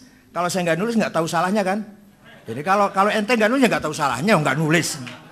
Ya, al khoto minal amal. Orang yang kesetrum ya tukang listrik, udah kudik listrik. Nah, kalau nggak pernah pegang listrik nggak pernah kesetrum. Orang nabrak ya supir, karena nyupir. Coba nggak jadi supir nggak pernah nabrak. Jadi kesalahan itu karena dari amal, kesalahan itu. Kalau nggak mau salah ya jangan beramal, nanti nggak mau salah nanti. Bahwa Ali Sami Nasyar hanya mengambil dari Mu'tazilah itu tidak benar, Said. Kemudian Ali Sami Nasyar malah menekankan mengambil dari Al-Maqalatul Islamiyyin, Al-Milal wa Nihal, selalu ngambil dari itu. Al-Milal wa Nihal, Al-Farqu Bainal Firaq, karena Ali Sami Nasyar terkenal Asy'ari abad ke-20. Yang paling mempertahankan mazhab Asy'ari di Mesir, beliaulah orangnya. Ketika Asy'ari baru saja habis diserang oleh Asy-Syekhul Akbar Muhammad Abduh, the Grand of Syekh Al-Azhar. Nah, tentang sanad tadi, memang siapa tadi? Wasil bin Atha, temannya Abu Hashim memang ya. Abu Hashim kenapa namanya Abu Hashim padahal dia nggak punya istri, mati belum punya istri, tapi namanya kok Abu Hashim. Saya nggak tahu kenapa namanya Abu Hashim, padahal nggak punya anak. Abu Hashim ini anaknya Muhammad bin Hanafiyah. Dialah yang menggerakkan pasukan di bawah tanah untuk menggulingkan dinasti Bani Umayyah. Pimpinan di timur Abu Muslim Al-Khurasani. Itu kadernya Abu Hashim yang akan siap menggulingkan Bani Umayyah. Abu Hashim punya catatan pasukan-pasukan itu, jaringan-jaringan lah. Di tengah jalan sakit perut, lari ke rumahnya Ali bin Abdullah bin Abbas. Mati di situ, wafat di rumahnya Ali bin Abdullah bin Abbas. Abu Hashim itu mati, dibuka tasnya oleh Ali bin Abdullah bin Abbas. Ternyata nama-nama jaringan-jaringan kader-kader Syiah yang akan menggulingkan dinasti Bani Umayyah diambil oleh Ali bin Abdullah bin Abbas. Jadi perjuangan Abu Hashim diteruskan oleh Bani Abbas. Menang. Pertama kali khalifah adalah Muhammad Abul Abbas ibn Ali bin Abdullah bin Abbas yang terkenal As-Saffah. Mengapa As-Saffah? Karena semua Bani Umayyah gede cilik lanang wadon tuwa enom patine kabeh oleh Muhammad ibn Ali ibn Abdullah ibn Abbas. laki, perempuan, tua, muda, kecil, bunuh semua. Kecuali satu yang lari, Abdurrahman Ad-Dakhil, lari dari Syria sampai ke Spanyol, ke mana Andalus. Maka dinasti Bani Umayyah berdiri sendiri di sana. Terjadilah perdebatan bagaimana hukumnya kalau ada imam dua khalifah. Di timur Bani Abbasiyah, di barat Bani Umayyah. Itulah cerita Abu Hashim, sedikit tentang Abu Hashim. Abu Hashim orangnya cerdas, orangnya pinter, cerdas, politisi, aktivis, energik. Bisa membangun jaringan di bawah tanah malah yang akan menggulingkan dinasti Bani Umayyah. Ternyata tidak panjang umurnya, malah mati belum kawin, diambil alih oleh Ali bin Abdullah bin Abbas, yang nanti suksesnya khalifah pertama Bani Abbas adalah Muhammad Abul Abbas As-Saffah ibn Ali ibn Abdullah bin Abbas. Itu yang membantai semua Bani Umayyah sehabis-habisnya itu. Maka disebut As-Saffah. Jagal, apa jagal ya Saffah itu ya? Haus darah. Nah, itu sekitar itu. Jadi Al-Sami Nasyar mengambil dari Maqalat Islamiyin, dari Melawani Hal dan seterusnya. Masalah apa tadi? Gabungan antara Mu'tazilah dan Syiah ceritanya begini.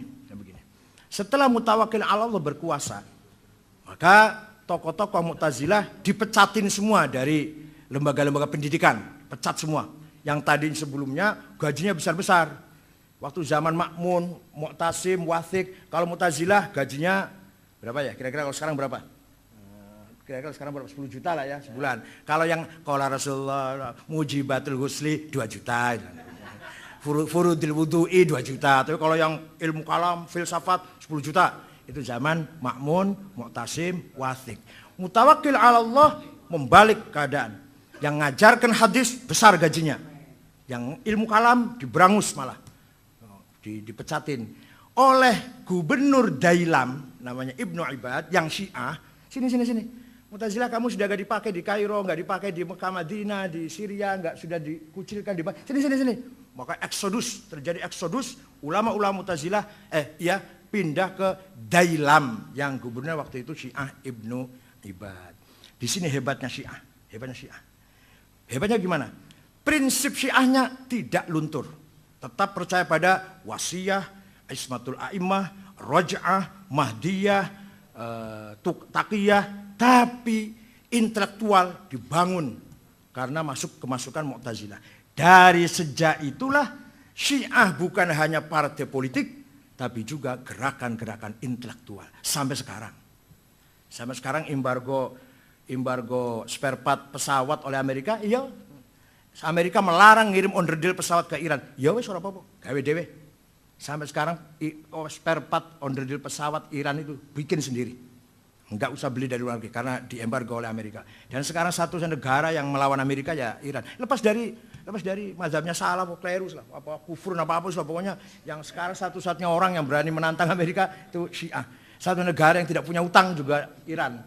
Satu-satunya yang membela Palestina terang-terangan ora ono basa-basi ya Iran. Padahal Palestina tidak ada Syiah. Orang Palestina enggak ada Syiah, orang Palestina.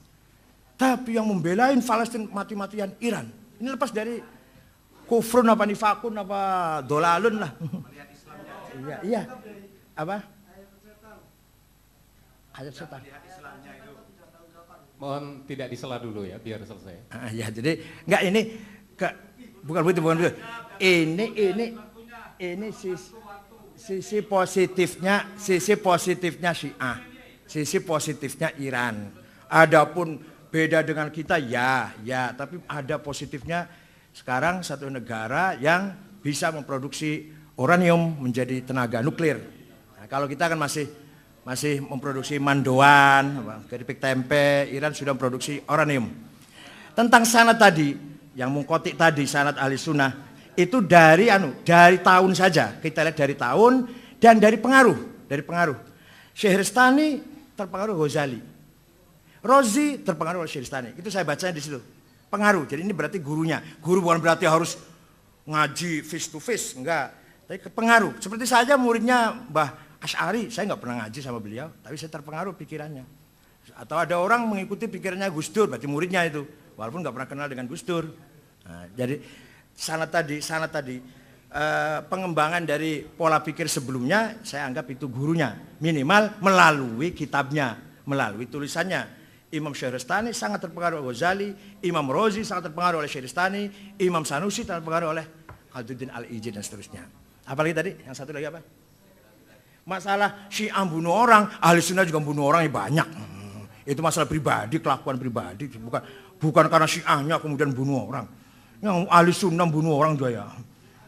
Ya, yang tiap hari carok juga banyak Ahli Sunnah semua. Enggak masalah kelakuan, bukan masalah madhab lah. Ya Ahli Sunnah korupsi ya banyak.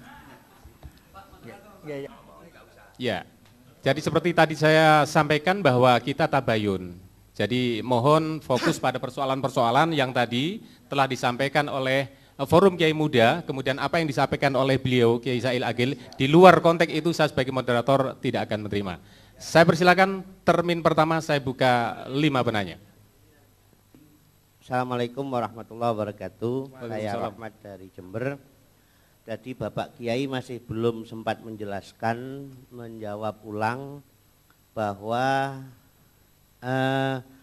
Aswaja itu muncul di latar belakangi oleh politik yang katanya cerita tentang bahwa Rasul ketika ada orang yang disuruh masuk Islam itu tadi dan janji bahwa akan menguasai Persia dan Romawi dikuasai Islam, tadi belum sempat dijawab. Padahal Rasul sendiri kata Allah wa ma yantiqu anil hawa in huwa illa wahyuha. Itu mohon dijawab ulang. Terima kasih. Yes, saya akan menguasai Persia dan Romawi. Itu gitu loh, namanya bahasa statement politik namanya. Tapi kalau ya bukan. Ya, tapi itu adalah proyeksi. Proyeksi apa? Agenda ke depan. Bukan motif politik. Kelahirannya Islam bukan karena motif politik, Oh, tetapi Islam, ada agenda. Ya, Islam tidak bisa lepas dari proyeksi-proyeksi Islam politik. dilahirkan karena motif politik. Atau begini, mohon bisa Ya udah, diselesaikan gitu. dulu. Ya udah. Selesaikan dulu. Ya kalau salah bisa Oke. terbit kedua Monggo, saya silakan. tendang. Monggo ya, silakan ya. Ya gitu tadi. Kata-kata satuf tahu itu adalah statement politik. Statement politis, proyeksi ke depan agenda politik. Majapahit, Pajajaran harus hilang. Caranya tidak dengan tapi harus hilang. Itu namanya agenda politik namanya. Kalau Tapi agenda dakwah kan begini, tidak. Kiai. Kalau agenda dakwah kan dakwah, nggak usah bicara kekuasaan, itu namanya dakwah namanya. Nun Baik, sewu terima kasih. Kiai, jadi kalau pada buku Kiai Sebentar Pak, ya, sebentar. itu Sebentar, tolong dihargai saya sebagai moderator ya. Tadi sudah dijawab oleh Yai, saya persilakan kesempatan berikutnya. Terima kasih. Tadi saya minta kalau sudah katanya Pak Ustadz tidak akan salah tanpa menulis. Ini pepatah kuno mengatakan jangan harapkan menang kalau takut kalah. Yang pertama. Yang kedua, kalau memang buku yang sudah ditulis oleh Bapak Ustadz atau Kiai Haji Said Agil Sirat, maaf Kiai. Ini saya baru kenal Kiai. Kalau memang sudah ada keraguan dengan penjelasan daripada Ustadz Idrus Romli, mohon Bapak Kiai Profesor Dr. Kiai Haji Said Agil Sirat mohon mencabut bukunya yang sudah beredar seluruh Indonesia.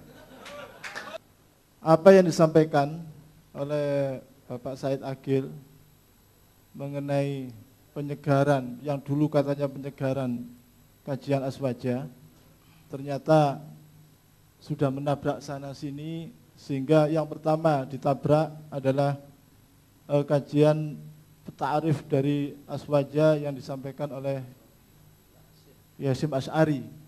Beliau tidak malu-malu sekali mengatakan ini maaf agak risih dan memalukan. Kedua juga menabrak para sahabat-sahabat Rasulullah SAW dengan mengatakan Utsman pikun dan juga saatnya sudah mundur dari khalifah. Ketiga juga tidak luput dari para sahabat, juga Nabi juga menjadi objek dari tabrakan beliau. Saya antusias kepada kecerdasan kepada Bapak Said Agil. Nabi yang Cuma, mana? Nabi yang mana? Saya tabrak mana Nabi? Kenapa? Nabi yang saya tabrak mana? Tabraknya di dalam makalah Bapak itu Nabi belum tuntas menyelesaikan masalah konflik kesukuan dan juga masalah fanatisme Qabilah. Juga amanatun nakl yang disampaikan oleh Bapak Said Agil, terutama menyebut masalah membunuh Sayyidina Utsman, di situ disebut Muhammad bin Abu Bakar As-Siddiq. Ini dari mana Bapak Said? Ternyata yang berdasarkan rujukan-rujukan dari kitab-kitab tarikh bukan Muhammad bin Abu Bakar As-Siddiq. Bahkan beliau pertama kalinya orang yang tidak jadi mengadakan niat yang tidak baik itu.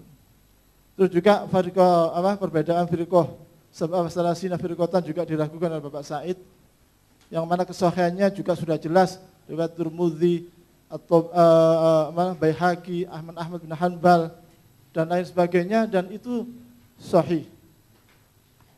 Kalau seandainya ahli sunnah dikatakan bahwa lahir dari konflik politik, maka pertanyaan saya adalah ketika pertentangan antara Syiah, Khawarij dan juga Muawiyah, ahli sunnah itu di mana?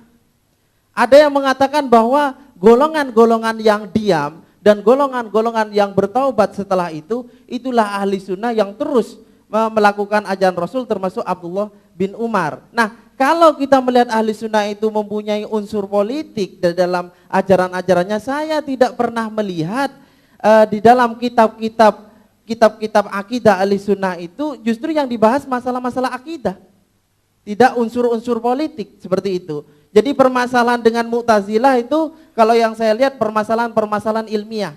Yang terakhir, perbedaan antara Said Aqil dan Imam Al-Asy'ari ketika membuat karya maqalat Islamin atau karya-karya Asy'ariyah yang terakhir adalah kalau Ustadz atau Kiai Haji Said Aqil itu memflorkan bahwa ini semua dari perut Islam, tetapi kan harus diperjelas agar orang awam itu bisa mampu mencerna dengan baik mana ajaran benar, mana yang tidak. Persalahan itu masalah elit, bahwa itu tidak boleh dikafirkan, itu elit. Tetapi saya mohon ada ungkapan-ungkapan yang dipahami secara awam bahwa ahli sunnah lah yang benar itu. Terima kasih. Assalamualaikum warahmatullahi wabarakatuh.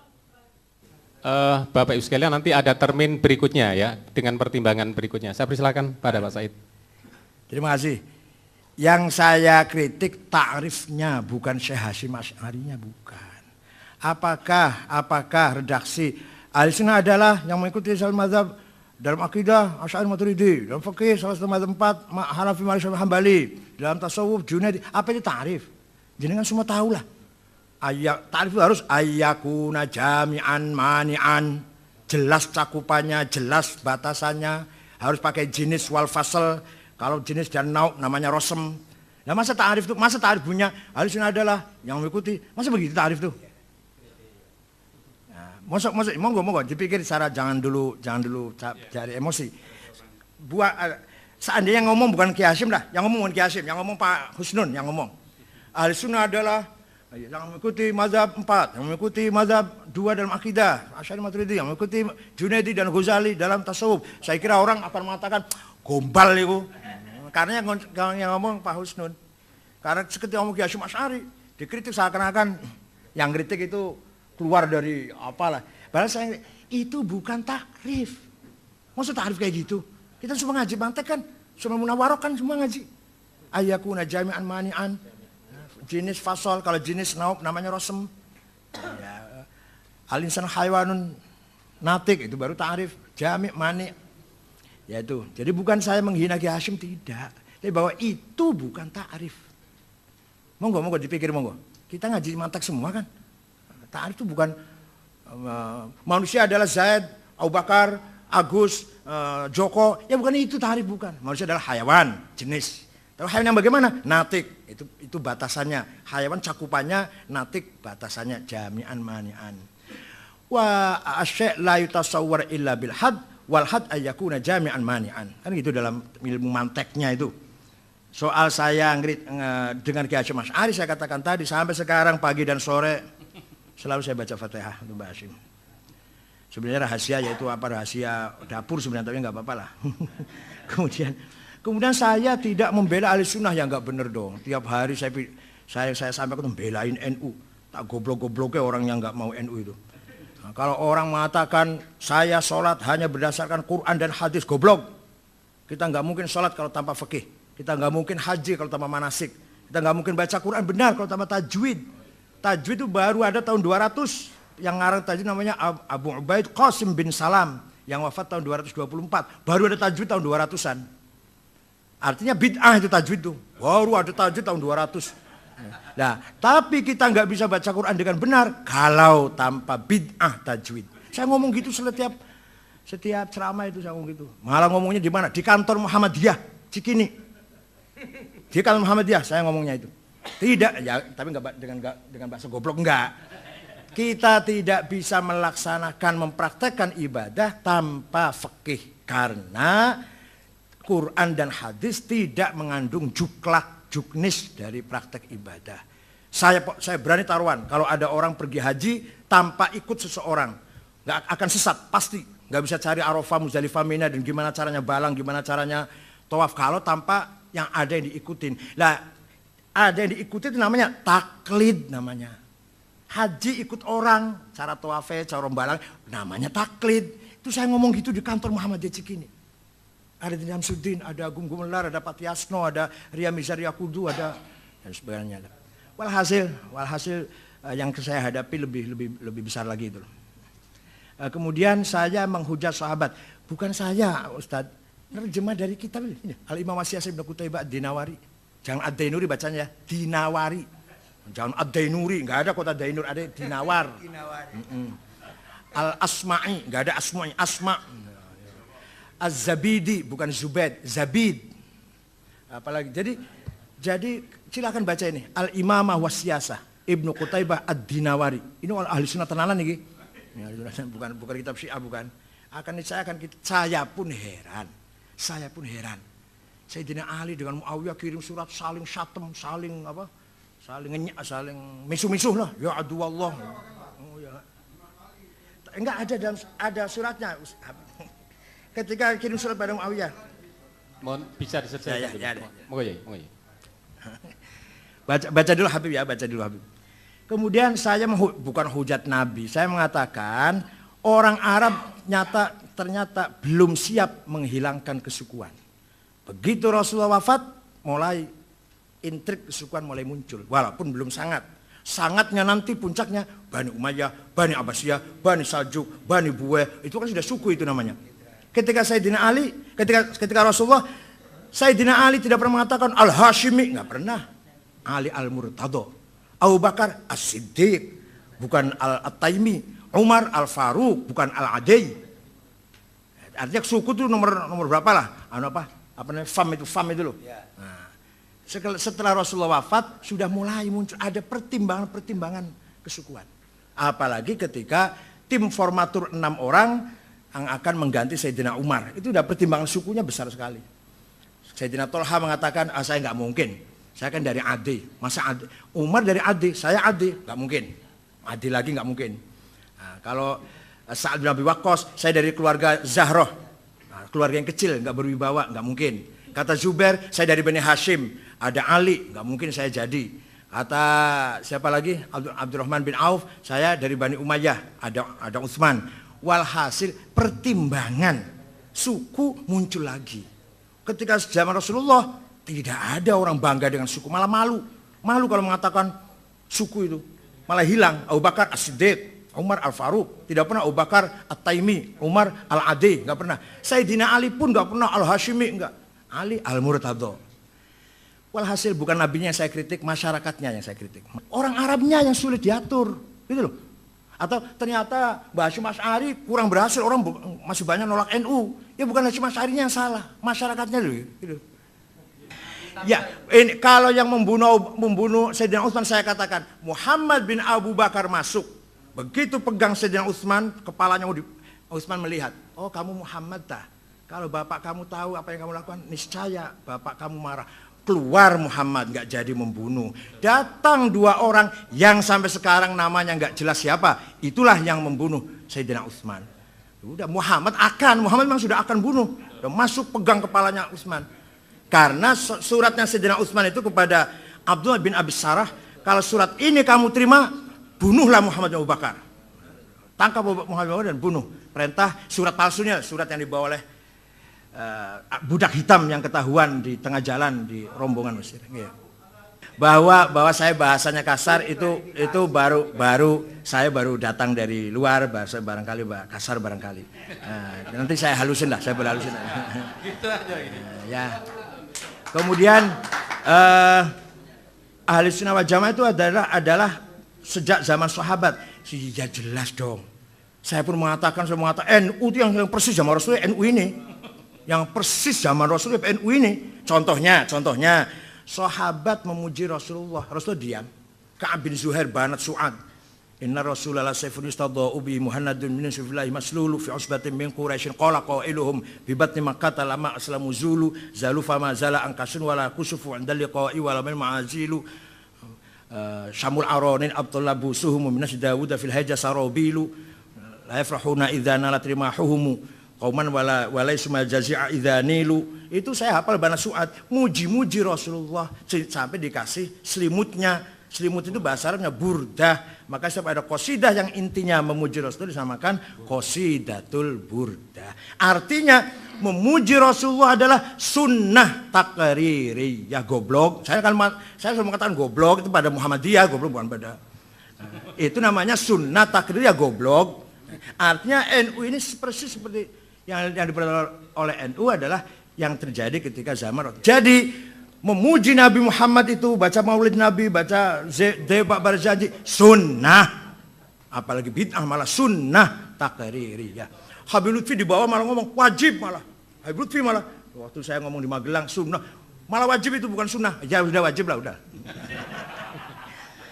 Jadi bahwa ahli sunnah itu sesuai dengan Rasulullah. Nah sekarang tadi mas yang ini, di mana ahli sunnah ketika Ali dan Muawiyah? Jadi kan kayaknya menganggap Ali bukan ahli sunnah kalau gitu. Ali itu ahli sunnah. Jadi Sayyidina Ali ahli sunnah. Jadi nggak usah tanya di mana ahli sunnah. Ali itu ahli sunnah. Kemudian kalau kita ahli sunnah merasa di pihak yang benar, jangan ragu kita berhadapan dengan siapapun. Tapi ahli sunnah yang mana? Ahli sunnah yang merujuk kepada maqalatul islamiyin, merujuk kepada al-risalah ahli tsaghar atau takwilati ahli sunnah karangan Abdul Mansur al-Maturidi. Itu yang paling orisinil sudah. Maaf ya. Kalau ahli sunnah itu oleh kiai-kiai di sini ya sudah ahli sunnah yang lokal. Kalau kita mau ya betul ya enggak maaf ini. Kalau ahli sunnah mau betul-betul baca ahli sunnah yang tenanan, baca Asy'ari maqalatul islamiyin, baca al-Maturidi, takwilati ahli sunnah. Permintaan bahwa saya suruh dicabut bukunya, ya enggak bukunya, nanti diralat saja. Soal minta maaf saya sudah tanda tangan di Lirboyo. Kemarin saya dipanggil Lirboyo, 1, tetap akan bertahan ahli sunnah. 2, minta maaf kepada ulama atas pendapat saya kontroversi. 3, siap ditegur, dinasihatin oleh para ulama. 4, akhlakul karimah. 5, mendekatkan kepada saya tanda tangan. Pokoknya asal tidak tanda tangan dilarang kawin lagi, saya tanda tangan. Kalau dilarang masna saya nggak mau tanda tangan. Kalau hanya itu saya tanda tangan.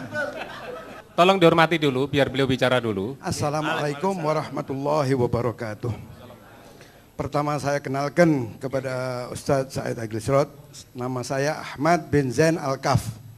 Saya Ketua Yayasan Al-Bayinat bidang organisasi.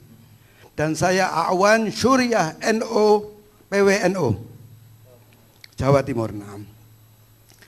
Kami yakin bahwa antum bukan pengikut Syiah, tidak berakidahkan Syiah.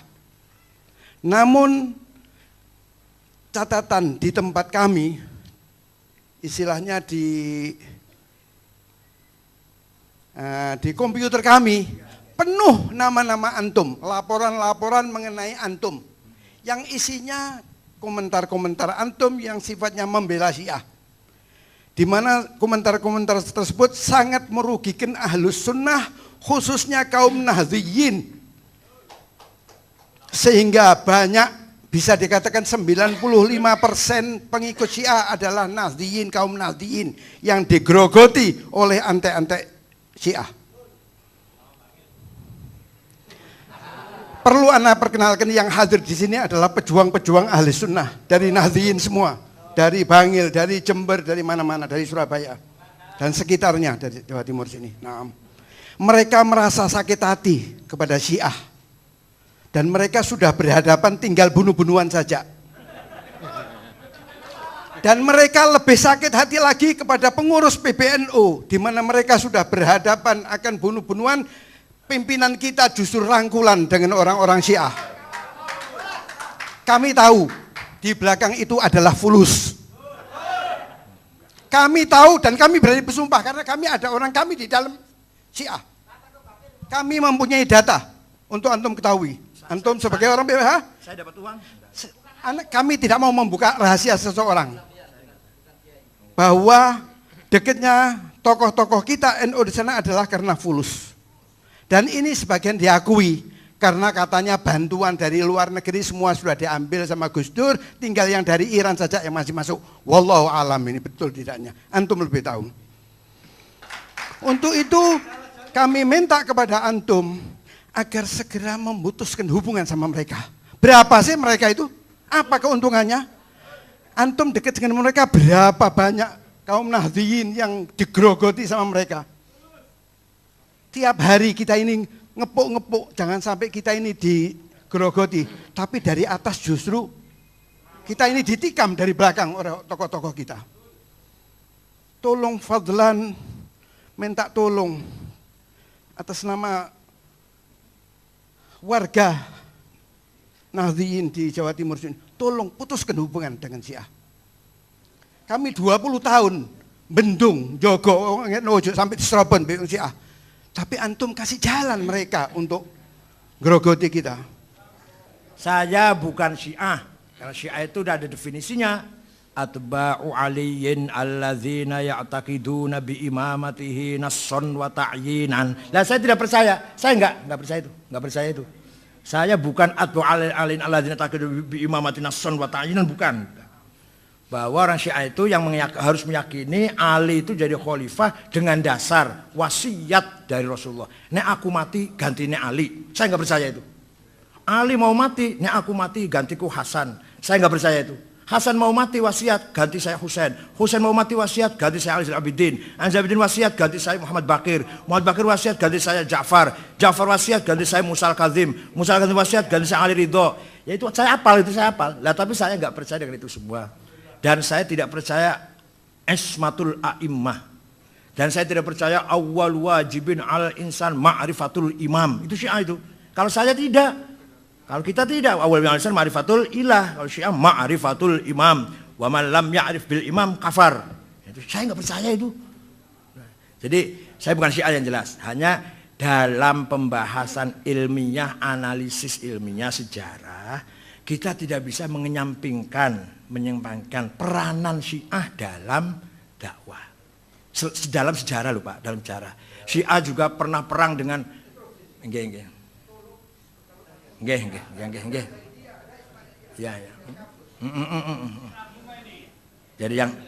Jadi yang imam 12 namanya, yang percaya pada imam itu 12 imamiyah. Kalau yang berhenti pada Ali Zainal Abidin, Muhammad bin Hanafiyah namanya kisaniyah. Yang mendirikan adalah Mukhtar ibn Abi Ubaid yang berjasa, Mukhtar ibn Abi Ubaid berjasa membunuh semua pembunuh Husain. Semua pembunuh Husain dibunuh oleh Mukhtar bin Abi Ubaid sampai kepalanya dibawa ke Muhammad bin Hanafiyah.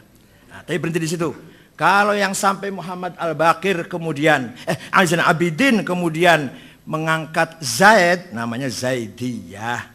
Nah, itu di Yaman yang dekat dengan Ahli Sunnah. Maka Ahli Sunnah pun baca kitab Zaidiyah, Nailul Autor, Fathul Qadir fit Tafsir. Nah, itu Syarah Bulughul Maram, itu yang nulis Syiah Zaidiyah oleh ya, tapi artinya kiai-kiai NU pun membaca Syarah Subul Salam, Syarah Bulughul Maram Salam, itu yang ngarang Syiah Zaidiyah. Nailul Autor itu yang ngarang Syiah Syaukani, Syiah Zaidiyah. Nah, ketika Imam Zaid mau perang, mau menyerang Khalifah Abu Ja'far kemudian di tengah jalan pengikutnya tanya, "Ma ra'yuka fil imamain fis syaikhain?"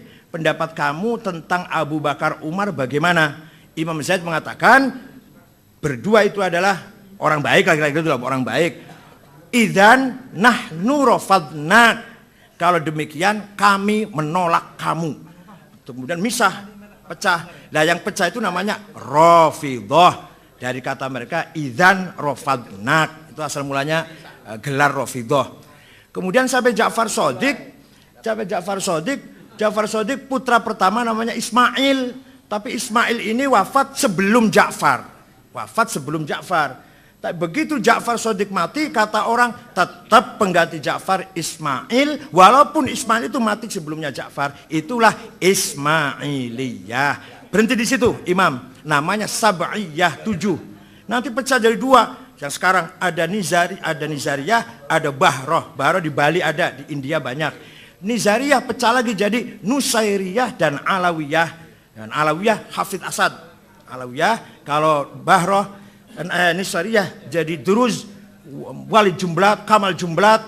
Nah, kalau yang Alawiyah jadi Binazir Buto, Ali Buto, itu Ismailiyah Nizariyah. Oh, panjang lebar. Ali Khan, Abdul Karim Khan, itu pengusaha konglomerat muslim, itu Ismailiyah Nizariyah.